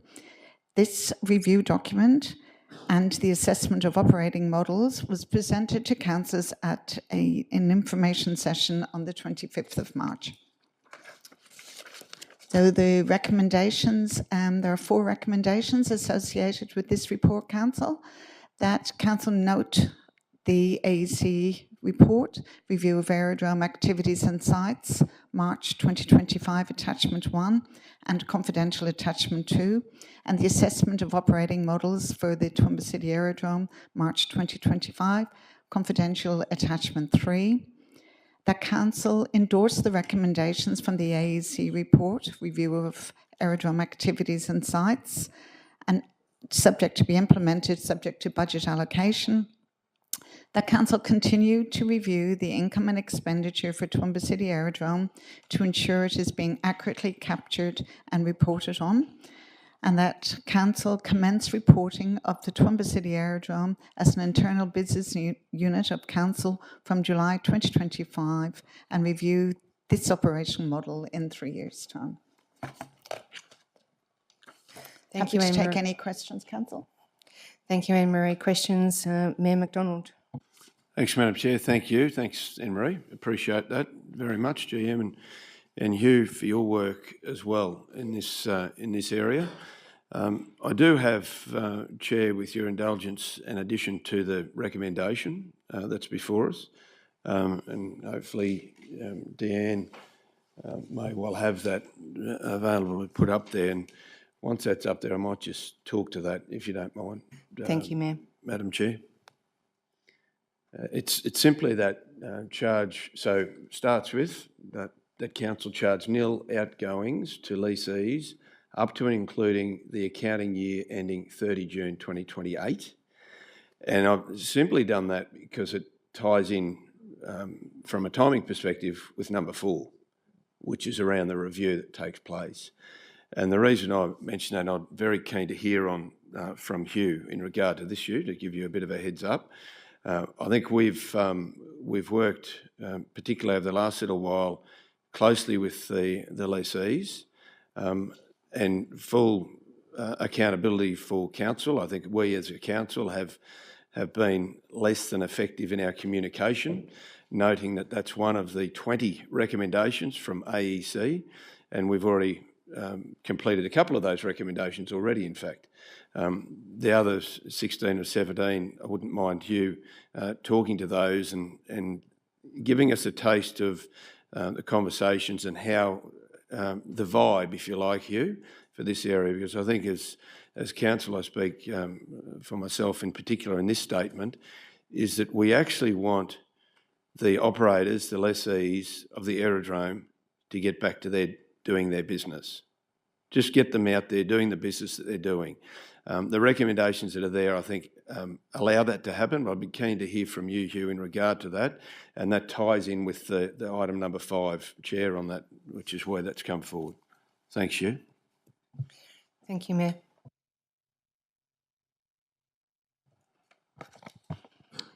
Through you, Chair. Thank you, Mayor Jeff. Yes, by way of update in terms of our discussions and negotiations with aerodrome lessees, Council would be aware of the ACCC discussion and agreement between Council and the TCCA to undertake collective bargaining, and we have implemented a process where we have commenced that. So we've had a number of meetings with the TCCA on site. I've attended. Some other council officers from economic development and also from transport and planning design have also attended those meetings. I think it's probably fair to say we're still at the early stages of working through these issues. We've freely acknowledged to the stakeholders that there has been a period where communications and relationship management with the aerodrome and their stakeholders hasn't been effective, and we're going through the process of resolving that and also resolving some outstanding lease renewals. There are currently, I believe, 8 outstanding lease renewals. We've provided a draft lease which is currently under review by both the stakeholders and the individual tenants, and we are awaiting some feedback in relation to that, and we're continuing that conversation. Through you, Chair. Yes. Thank you, Hugh. I appreciate it. Sounds like that there is good conversation taking place.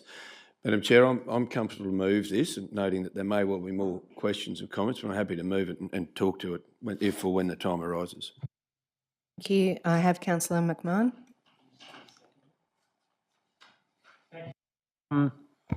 Look, I remember the day very well at the new term of council where we sat here and asked for a review, and here is said review. I suppose it's harsher towards council than I was anticipating, and having known the issues, it is quite pointed towards council and the fact that we as an organisation have some learnings from this, and I welcome those.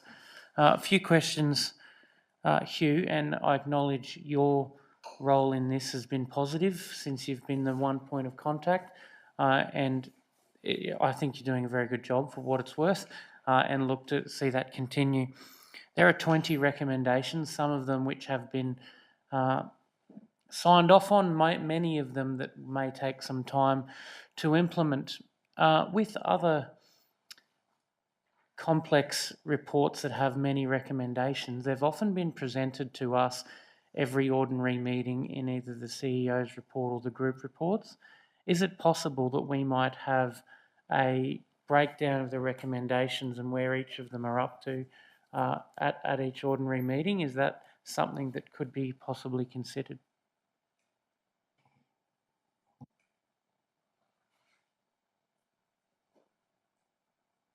I'm happy to take that question, or perhaps refer it to the CEO. As a informal request, absolutely no problem. I'm not clear as to whether you're wanting to add that to the council resolution or not, which is then would require further amendment. Yeah. Monthly might be good initially, but I suspect by the time we get through the period to 2028, that might get a little redundant at that time. So I'm happy to just take it on that the CEO's report to ordinary meetings includes progress on matters, including aerodrome. So if you're happy with that, Councillor. Thanks very much. Interim CEO, I don't believe it needs an amendment to the motion. I'm happy with your feedback. Just one more, if I could, Chair, through you to Hugh. The overwhelming word on the ground when I went out there was, look, I'd be happy to invest more capital in a new hangar or an expansion if I knew that my colleagues at the airport's leases were safe. And now that we're working down the road of doing that, we renew the leases, we give them confidence that it's going to be there, and then we start to see expansion, and when we look at the income and expenditure, more hangars and more leases means more income in a budget. I think it's recommendation 5 from memory. Actively invest in additional opportunities for development in the site and a master plan and overall additional financial sustainability to councillors I've talked about. So the whole part of extra land, and I know you're just reporting on the recommendations in the report today, but those kind of questions on that land that we own there and the extra... Sorry, through you, Chair. I think you're starting to refer to a matter that's in the confidential report attachment. Sorry, I thought that part had... Yeah, so... Okay, I'm just clarifying, but if you could make it more general, I believe you've quoted a recommendation specifically that's not before the open meeting. I'm happy for you to continue in general terms. Thank you for the advice, Interim CEO. Recommendation 5, Hugh, in general terms. Is that something that could be done sooner rather than later?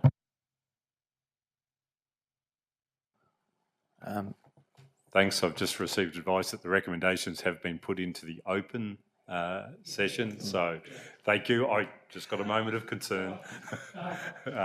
Thank you. 1 and 2 are similar. 1's in confidential with extra bits. Through you, Chair. Thank you, Councillor Tim.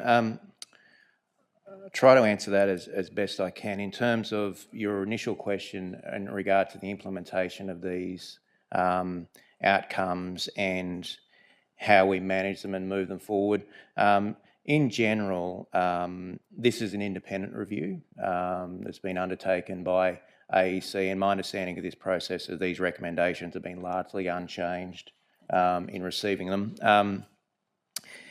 There are some things in here that do require, I think, ongoing discussion with stakeholders, not just tenants, stakeholders of the aerodrome, but also others. There are probably some things in here, and I haven't discussed this with stakeholders in detail because this is the first time that this has been released. Perhaps they don't agree with in terms of these positions. And I note at yesterday's committee that there was the reinvigoration of the advisory committee relevant to the aerodrome, and that provides us with an opportunity. And I believe there are 2 councillors on that, Councillor Taylor and Councillor Farquhar. So we have a number of different avenues in terms of working through these things and ensuring that the intent of the report, which is the ongoing sustainability of the aerodrome, is achieved.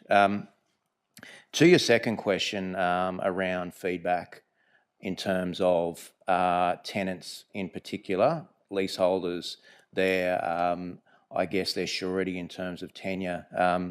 I guess I'd break that down into 2 individual areas, and the feedback I've received, as I understand it, there are 2 issues here. Firstly, there's the issue around the actual leases with tenants. They have been, in some circumstances where facilities have been constructed, they've been offered a 10-year plus 10-year option, but renewals have been at 10 years. And that's some feedback we've received and reported back to council in terms of the length of the tenure. And we've given an indication to the stakeholders that we're prepared to review that and look at that as we renew these leases that are outstanding. So that's certainly an ongoing discussion. The second part of that is, and we have discussed this previously, but it probably warrants additional review, that there's also a feeling among stakeholders, has been reported to me, that it's the commitment of the organisation to the long-term future of the aerodrome, which is separate to individual lease agreements. It's council's commitment towards its continued operation at that site, and that's probably another matter, and that's some of the feedback that we've received that council may perhaps need to turn its mind to in relation to where it's positioned in that respect. So those are probably the 2 things. And you asked an additional question, I'm sorry, and that was about number 5. And number 5, if we're referring to the same thing, that's the master plan, the 2018 master plan. That's what you're referring to? Yep. Actively invest in the site and unlock additional opportunities. for development and financial sustainability. My understanding, and I'm not the expert in this, it's transport and planning, design and ISG matter, but currently there are no funds within the future capital for the development of the land which was purchased as part of that 2018 master plan, which we refer to as the Pixie Ice Cream Land, which would create additional sites. We've given a commitment to the stakeholders to move forward with expression of interest for the 3 sites that are currently vacant in terms of creating opportunities for those. But it is worth pointing out that at this point in time, there is no future capital allocated in the forward program for those things. So in terms of your question, in terms of moving forward and investing, council will have to consider that as part of its ongoing budget. Thank you, Hugh, for the answer. And it is a learning of our forward capital plan fundings. They're often done several years in advance, so we'll have to work with the processes, Chair. With my informal request to the CEO in the first question, I'm happy to second the Mayor's motion. Thank you for the questions and answers. Councillor McMahon, Councillor Shine.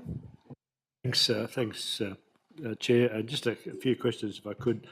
Hugh, just wondering what the degree of how much work's going to be involved here in tidying up all of the leases, and one assumes you're going to try for some uniformity in equity of approach to the various leaseholders, which must be difficult bearing in mind the quality perhaps of the land that they occupy or the hangars that they've built. I don't know. Do you have a idea of how long it's going to take to straighten things out? Through you, Chair, thank you, Councillor Kerry. The work is considerable. We've committed a lot of resources over February, March and April within property services in this year to resolve these things. We are, I think it's fair to say, and it's acknowledged, we're starting a little bit on the back foot because the relationship with stakeholders and you can see from the report that stakeholders and tenants would rightly have some frustrations regarding the relationship at the moment. So there is a degree of, I guess, repair of that relationship, but it has to be said that both parties have approached that proactively and in good faith. There are a number of complexities in terms of, I guess, in your words, repairing the situation and moving forward, because a lot of these things are interconnected, and as we unpack different aspects of lease negotiations, we are drawn into things such as landing fees, outgoings, operational efficiencies, tenure, all these things that are quite large and detailed conversations in themselves.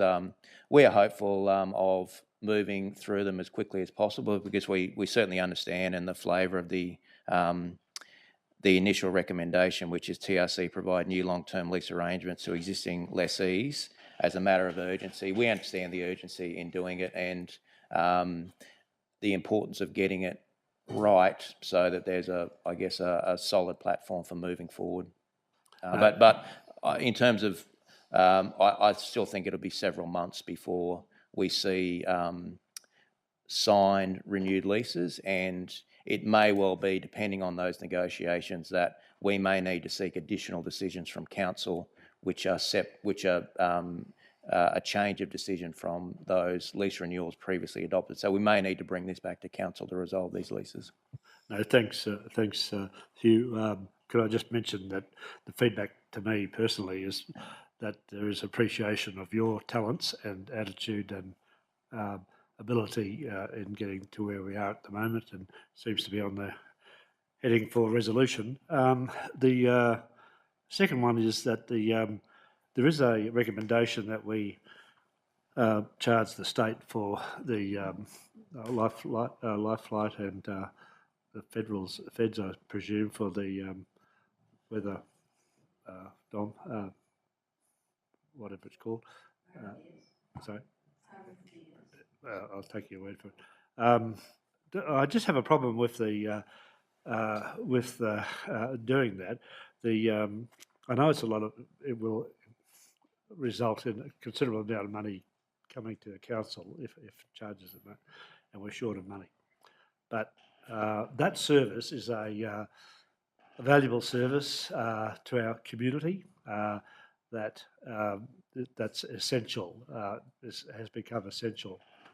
I was involved in a previous role in lobbying to get permanent state government funding for that. It wasn't easy to do. It took some time, and there was a considerable effort that went into that. And I just sort of, just concerned that the state might take a different view about. There might be a negative view to our trying to impose that impost. That's that one. You may or may not want to comment on that, but I do have a further question, if I may. Sorry, Councillor Shine, I've lost my notes there. You're right. No, it is an interesting position, and it's quite relevant for lease negotiations. And I refer council to its decision of May 2024, which was in part that we moved towards a cost recovery model. With a market value model with a review to cost recovery within 2 years. And as part of that decision and the implementation of that decision, one of the things which we briefed council on is, which is new to these renewed leases, is the concept of outgoings, in addition to the square meterage rates. And any decision from council as to whether it chooses to charge, as you say, vital medical and community services and non-for-profits, does have then an impact back onto how we calculate lease fees and those other things. So we're very interested in having that conversation with council concurrently as we are negotiating lease fees, because I would expect that the view of stakeholders would be that if we continue to recognise that as a community service and effectively subsidise that by not charging what would be cost recovery rates, then it would be important for the stakeholders to understand and see clearly that they are not cross-subsidising, or at the very least, if they are cross-subsidising, it is in the open and it's understood. So those are things we need to continue to work through with council about what your position is with those things, because they have an effect on how we implement these new lease arrangements. No, thanks. I presume the state would look at the matter as to what applies to other comparable cities with their airports, and if we're in line with that, then there's no real argument. So just one other thing, sorry to interrupt you, Councillor Carey, but I do note the AEC review does indicate that some services that we currently operate at no cost, including, I believe, QFIS, comparable facilities in different regions do actually seek a cost recovery from those services. But that's something that council will need to consider. So there is evidence there, we need to look at it, but that will ultimately be a decision of council. Okay. Look, finally, I'm just a bit concerned because of my ignorance of the requirement of the Code of Competitive Conduct. Is it our discretion as to whether we apply it or we don't? In clause 15 of the recommendations, and it sort of indicates that we'll put it aside. But do we have that ability to do that?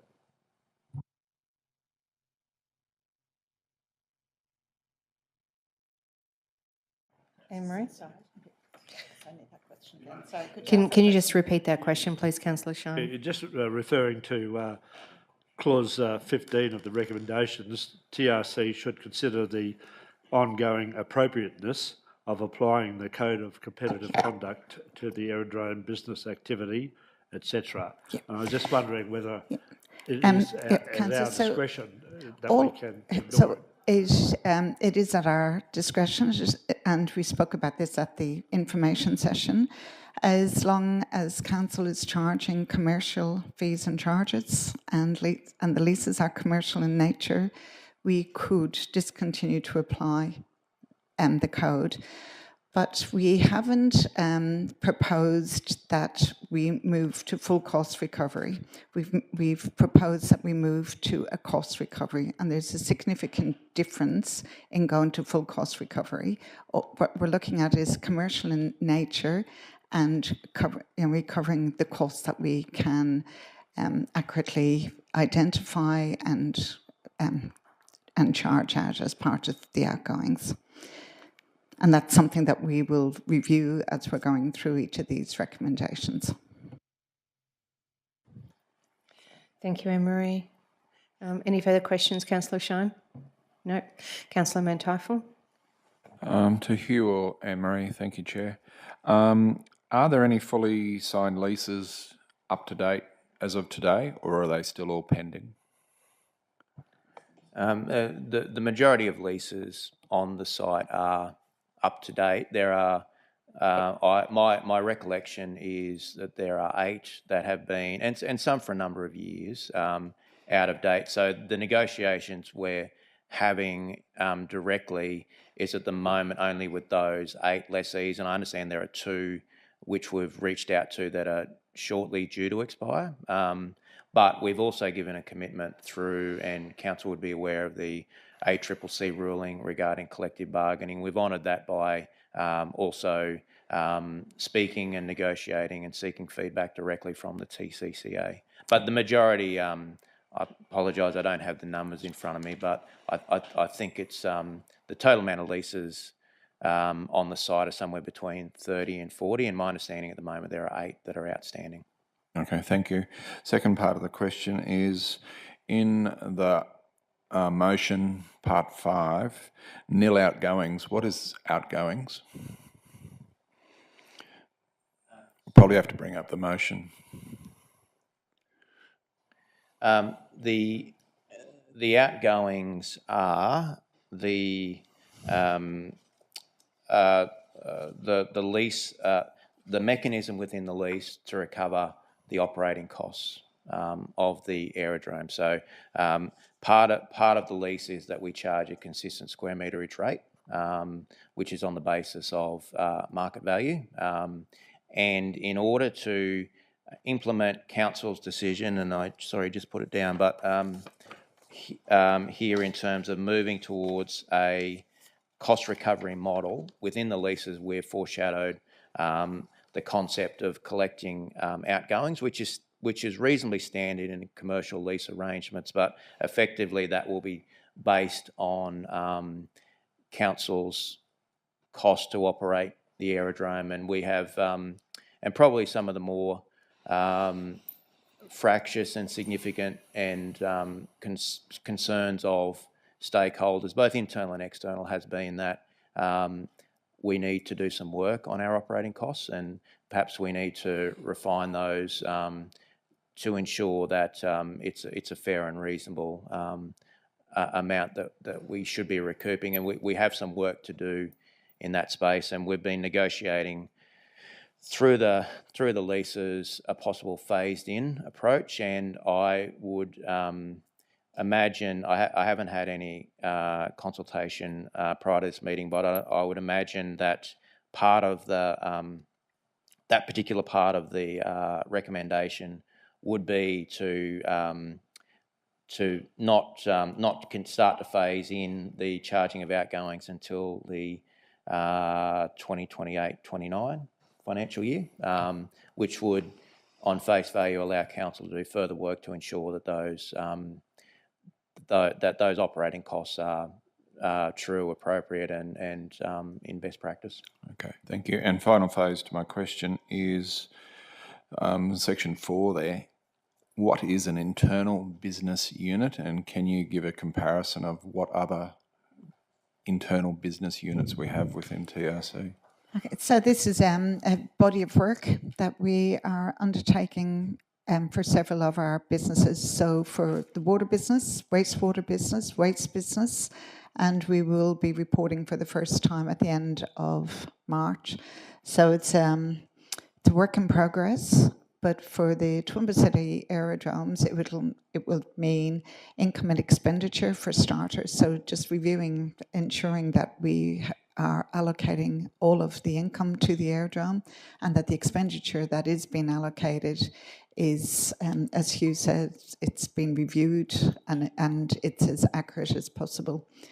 The next steps with the business unit would be looking at the assets and liabilities. So obviously there are significant assets associated with the aerodrome, so it would be the depreciation associated with those. So for starters, it'll just be that income and expenditure separating out the operations from the Toowoomba City Aerodrome from Millmerran, Pittsworth and the aerodrome at Crow's Nest.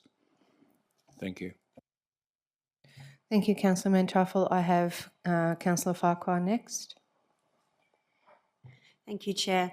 Thank you, Anne-Marie and Hugh, and all the work that you guys have been doing. And just looking at the key findings here, or actually, firstly, my concern, I guess, is that these recommendations are great,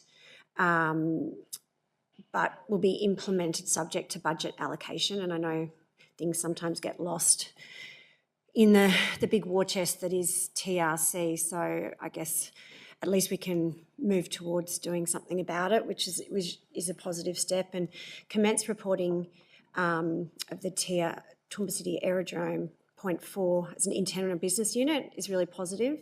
And what I'd like to know, though, is where that will sit or who will have ultimate ownership of that internal business unit itself. Maybe for the CEO.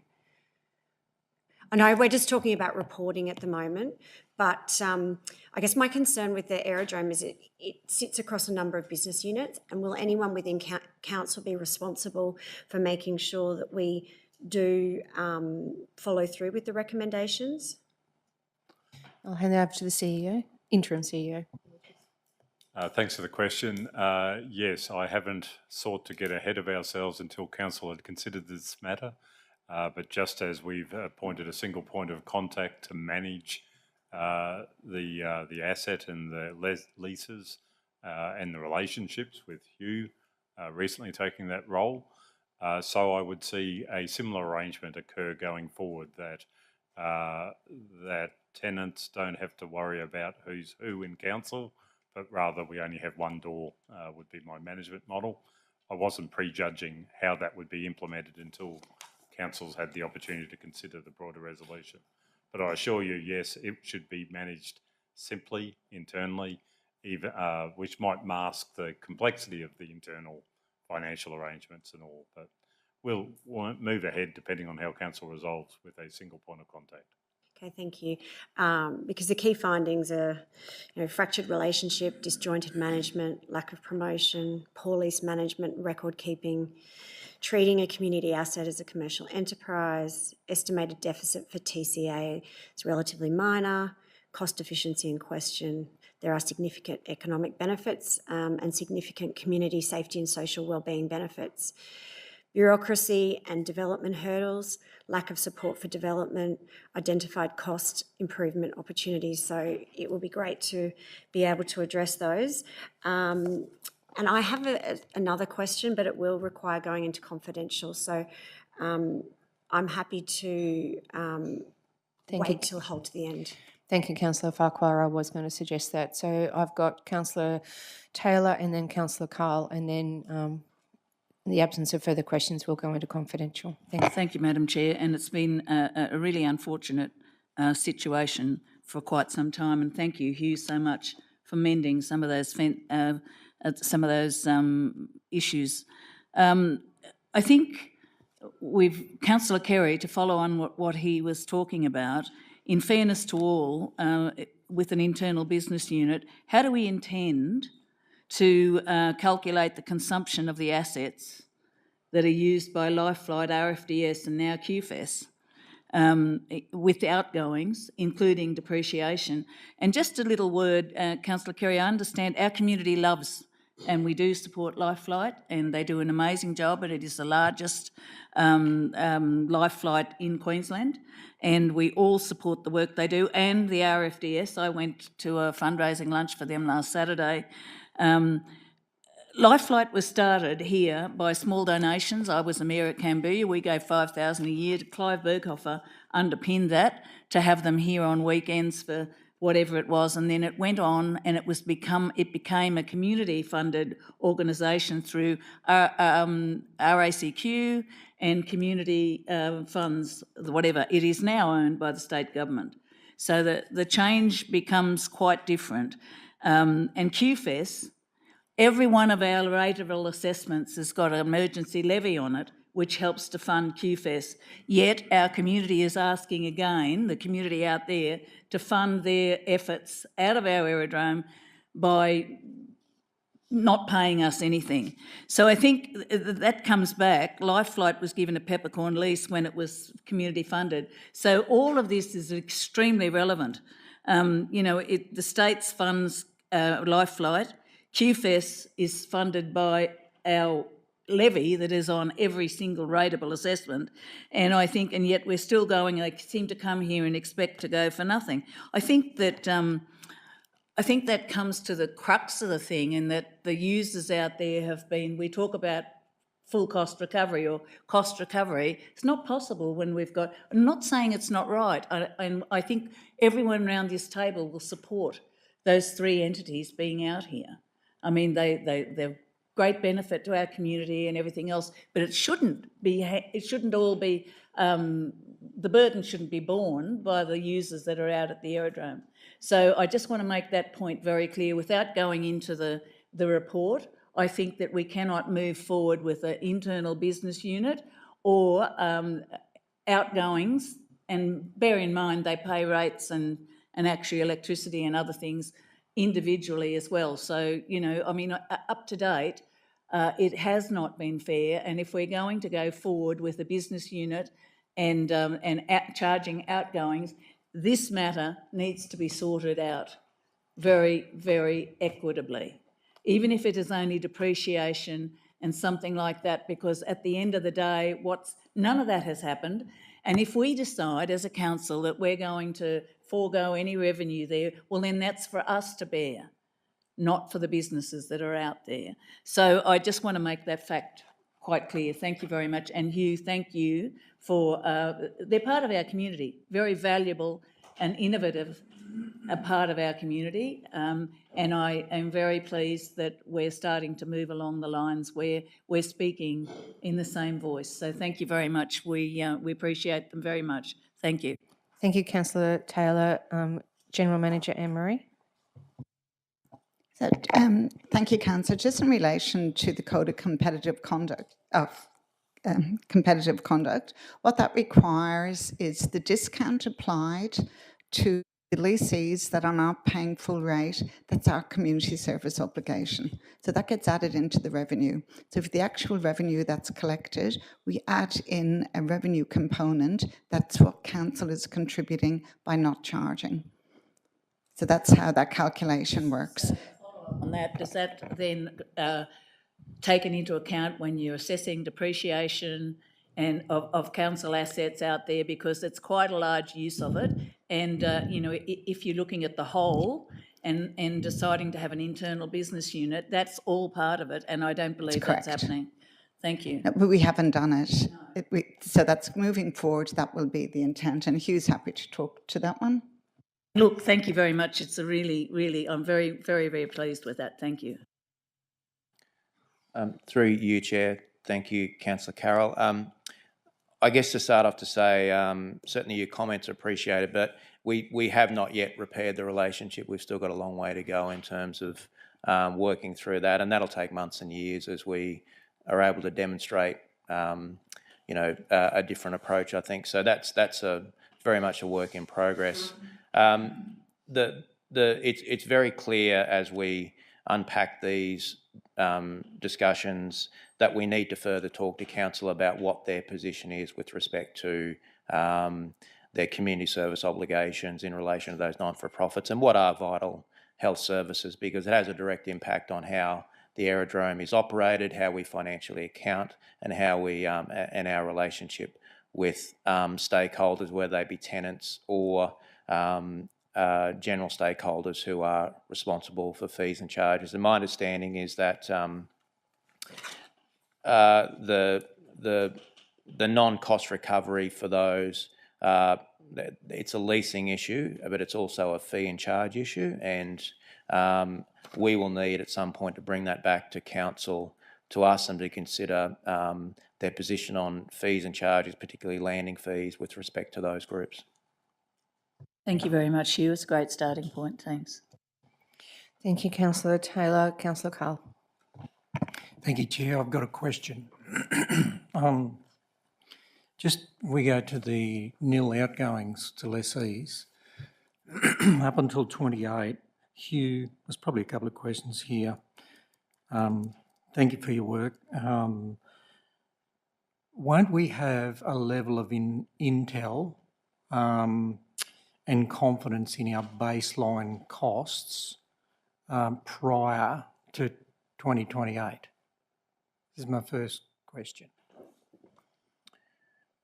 Very likely, yes. So, what about if we managed those nil outgoings, instead of taking in a big chunk of 3 years, we do it in incremental stages of cost recovery, because that's what the recommendations are to move towards, and not factor in CSOs as part of your income. But given that it's part of it's probably part of a normal commercial arrangement, what's the possibility of us looking at obvious gateways when we've got that level of intelligence and the level of scrutiny has been put across it, and there's equity amongst the stakeholders? It's not going to take us, I don't believe it would take us 3 years to work out what we reckon we might or may not charge emergency-like services, where there's precedence in other parts of the state. So, and given the fact too, Hugh, that we are looking to go to an internal business unit, so is that a possibility? Councillor Carl, Interim CEO, will answer that question. Yeah, I might step in first and you can fill in the blanks for me. Firstly, it'll take a little bit of time for our accounts to be set up in a way that truly trades as an internal unit rather than just being smeared throughout the organisation, so to have a proper attribution of cost. So there goes the first year immediately, just getting that system set up properly. We will endeavour to hit it in 1 July this year, but I'm a realist as well. Secondly is the quantum of having determined what those outgoings are, those operational costs are. I inevitably feel that there will be things that we should be able to improve, reduce those operational costs by having a look at them. So rather than just finding out what the costs are and immediately charging those out through a lease, we should determine what our current cost base is, improve upon that cost base before then moving to charging out as a lease outgoing. So 3 years also aligns with the sort of view as to how would this trade well in terms of, so we could make it 2 years, but personally I was pushing it to align with that same timeline. So one set of decision point rather than incrementally. And then I think your third question or issue there was about I'll call them the state government funded entities that are applied. Look, they could be looked at as a separate sort of process as well once we work out the true cost base. But to answer your main question, the 3 years rather than actually just do it in the first year gives us an opportunity, I'll call it trading as an internal unit, to actually review our cost base and see where it could be improved. So, notwithstanding the fact that you want to get it to a level or will be comfortable with that operating model, there's no opportunity for us to recover costs around those outgoings, because that's why I raised, from an equity point of view, a commercial stakeholder being asked, in future. So there will be a level of intelligence where we do have some capability to pretty accurately forecast what, and that's not, and my question entailed those internal improvements, naturally. I mean, it's a never-ending improvement process. So, yeah, I don't know. I'm not, I don't know whether I'm altogether comfortable putting off the ability to cost recover for a whole 3 years. I accept the point. In terms of the proposition of 3 years, it was to be conservative, to ensure that we enter into a timeline that we absolutely will deliver. If it was the view that this was solved in 6 months' time, you could revisit it then, but I'd prefer, I'm late to the party, from what I've seen of this issue, it actually should be set on a good relational basis. Our cost basis should be known. We should improve our cost base, and then that should form the basis of commercial arrangements, leases. Leases, and I want to be explicit, leases should not be delayed in entering into leases that have already become or will shortly become due, and so we should move with priority on that. The nil expenses or outgoings actually enables that lease negotiation to proceed, if you like, unfettered by the unknown. Yeah. I don't disagree, but equally I'm being pragmatic about a timetable that could be achieved satisfactorily. Thanks, CEO Colin. I guess in line with Councillor Tim's informal request, on a reporting basis, we may actually realise some segues along within that 3-year period where we may be able to go at some lower hanging fruit. You mentioned one as perhaps a separate portion to be considered, maybe. Anyway, thanks. Thanks you. Thank you, Councillor Carl. Any other questions before we move into confidential? No? So, as we are aware, attachments 2, 3 and 5 are confidential, and the meeting will need to close for discussion. It is recommended that these be considered and treated as confidential, as they contain information regarding council's landholder relationships and agreements. While it is not recommended to close the meeting to the public, the sensitive nature of the information contained within attachments 2, 3 and 5 satisfies section 254J 3F, matters that may directly affect the health and safety of an individual or a group of individuals, and G, negotiations relating to a commercial matter involving the local government, for which a public discussion would be likely to prejudice the interests of the local government, of Local Government Regulation 2012. So the motion to close is that the meeting be closed to the public in accordance with section 254J 3 of Local Government Regulation 2012 to consider the attachments 2, 3 and 5. May I have a mover? Mover, Councillor Farquhar. Seconder? Mayor McDonald. All those in favour? Those against? Carried unanimously. I'd now like to close the meeting and ask all those to vacate the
Okay, thank you, and welcome back to the Corporate Services Group Committee meeting, Toowoomba Aerodrome.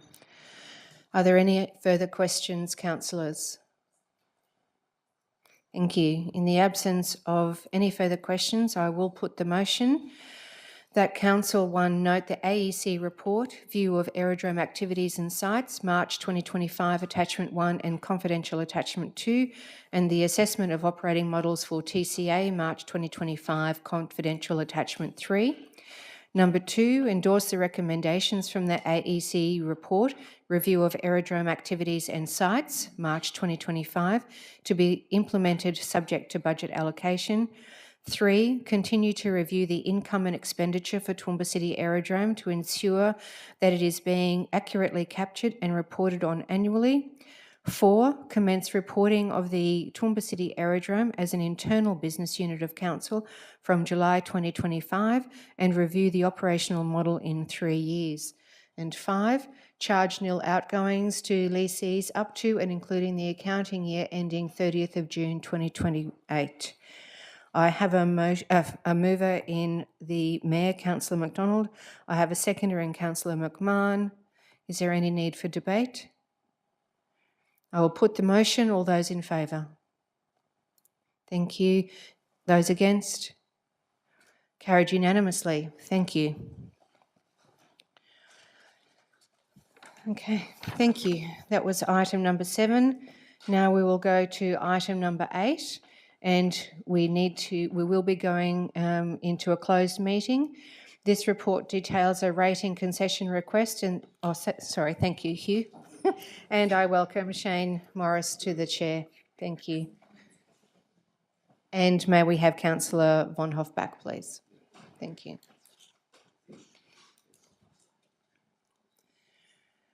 This report details a rating, wait till Councillor Von Hoff gets back, sorry.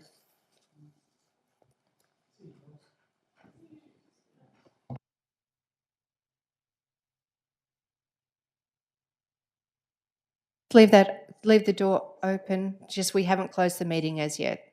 Thank you. Just until councillors.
We should have given you warning.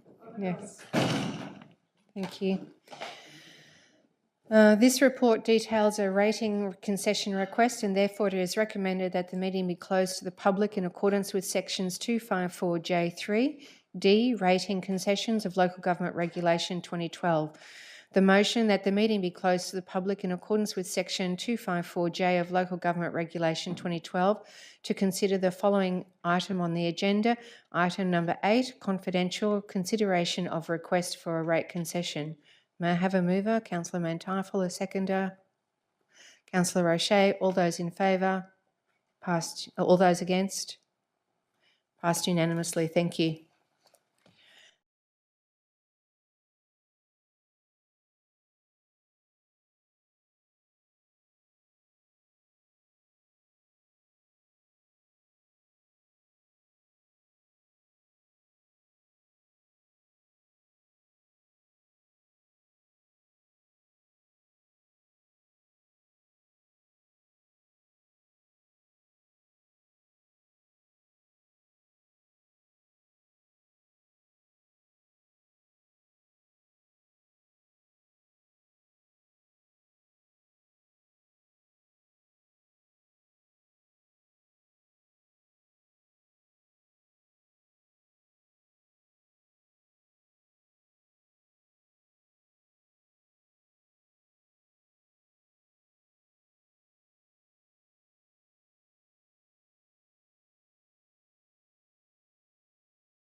Thank you, and I welcome everyone back to the Corporate Services Group meeting. We are now considering item number 9, confidential consideration of request for a rate concession. The motion is that Council not grant the request as detailed in the confidential report titled Consideration of Request for a Rate Concession for the rates and charges issued on the 7th of February 2025 and beyond. May I have a mover?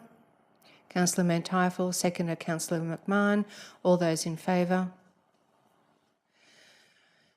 Those against? So those against? Have you got those? Yes, just ensuring. Thank you, Councillor Taylor. Thank you, and that brings the Corporate Services Group meeting to a close, and we will adjourn for lunch. And I want to go straight to, okay, apologies, we will go straight to economic development. Apologies, Edwina.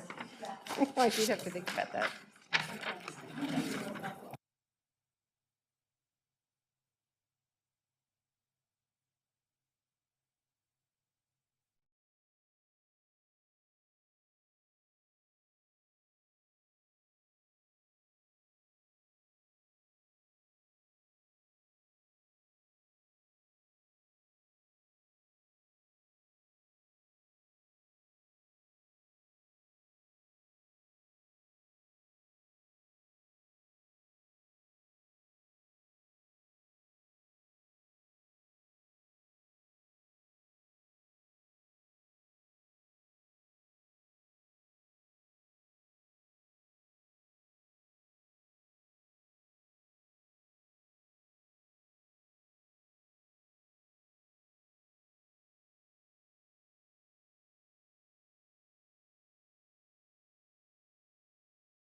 Welcome to the Economic Development Committee meeting of Toowoomba Regional Council.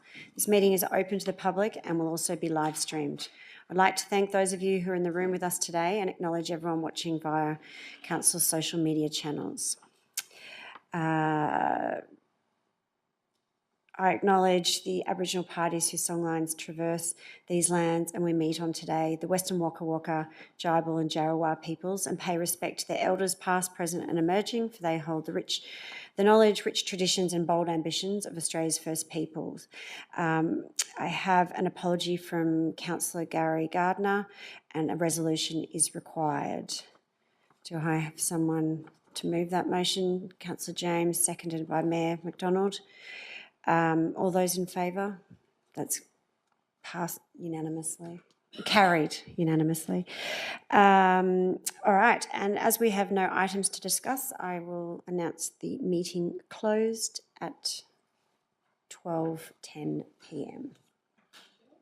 Thank you.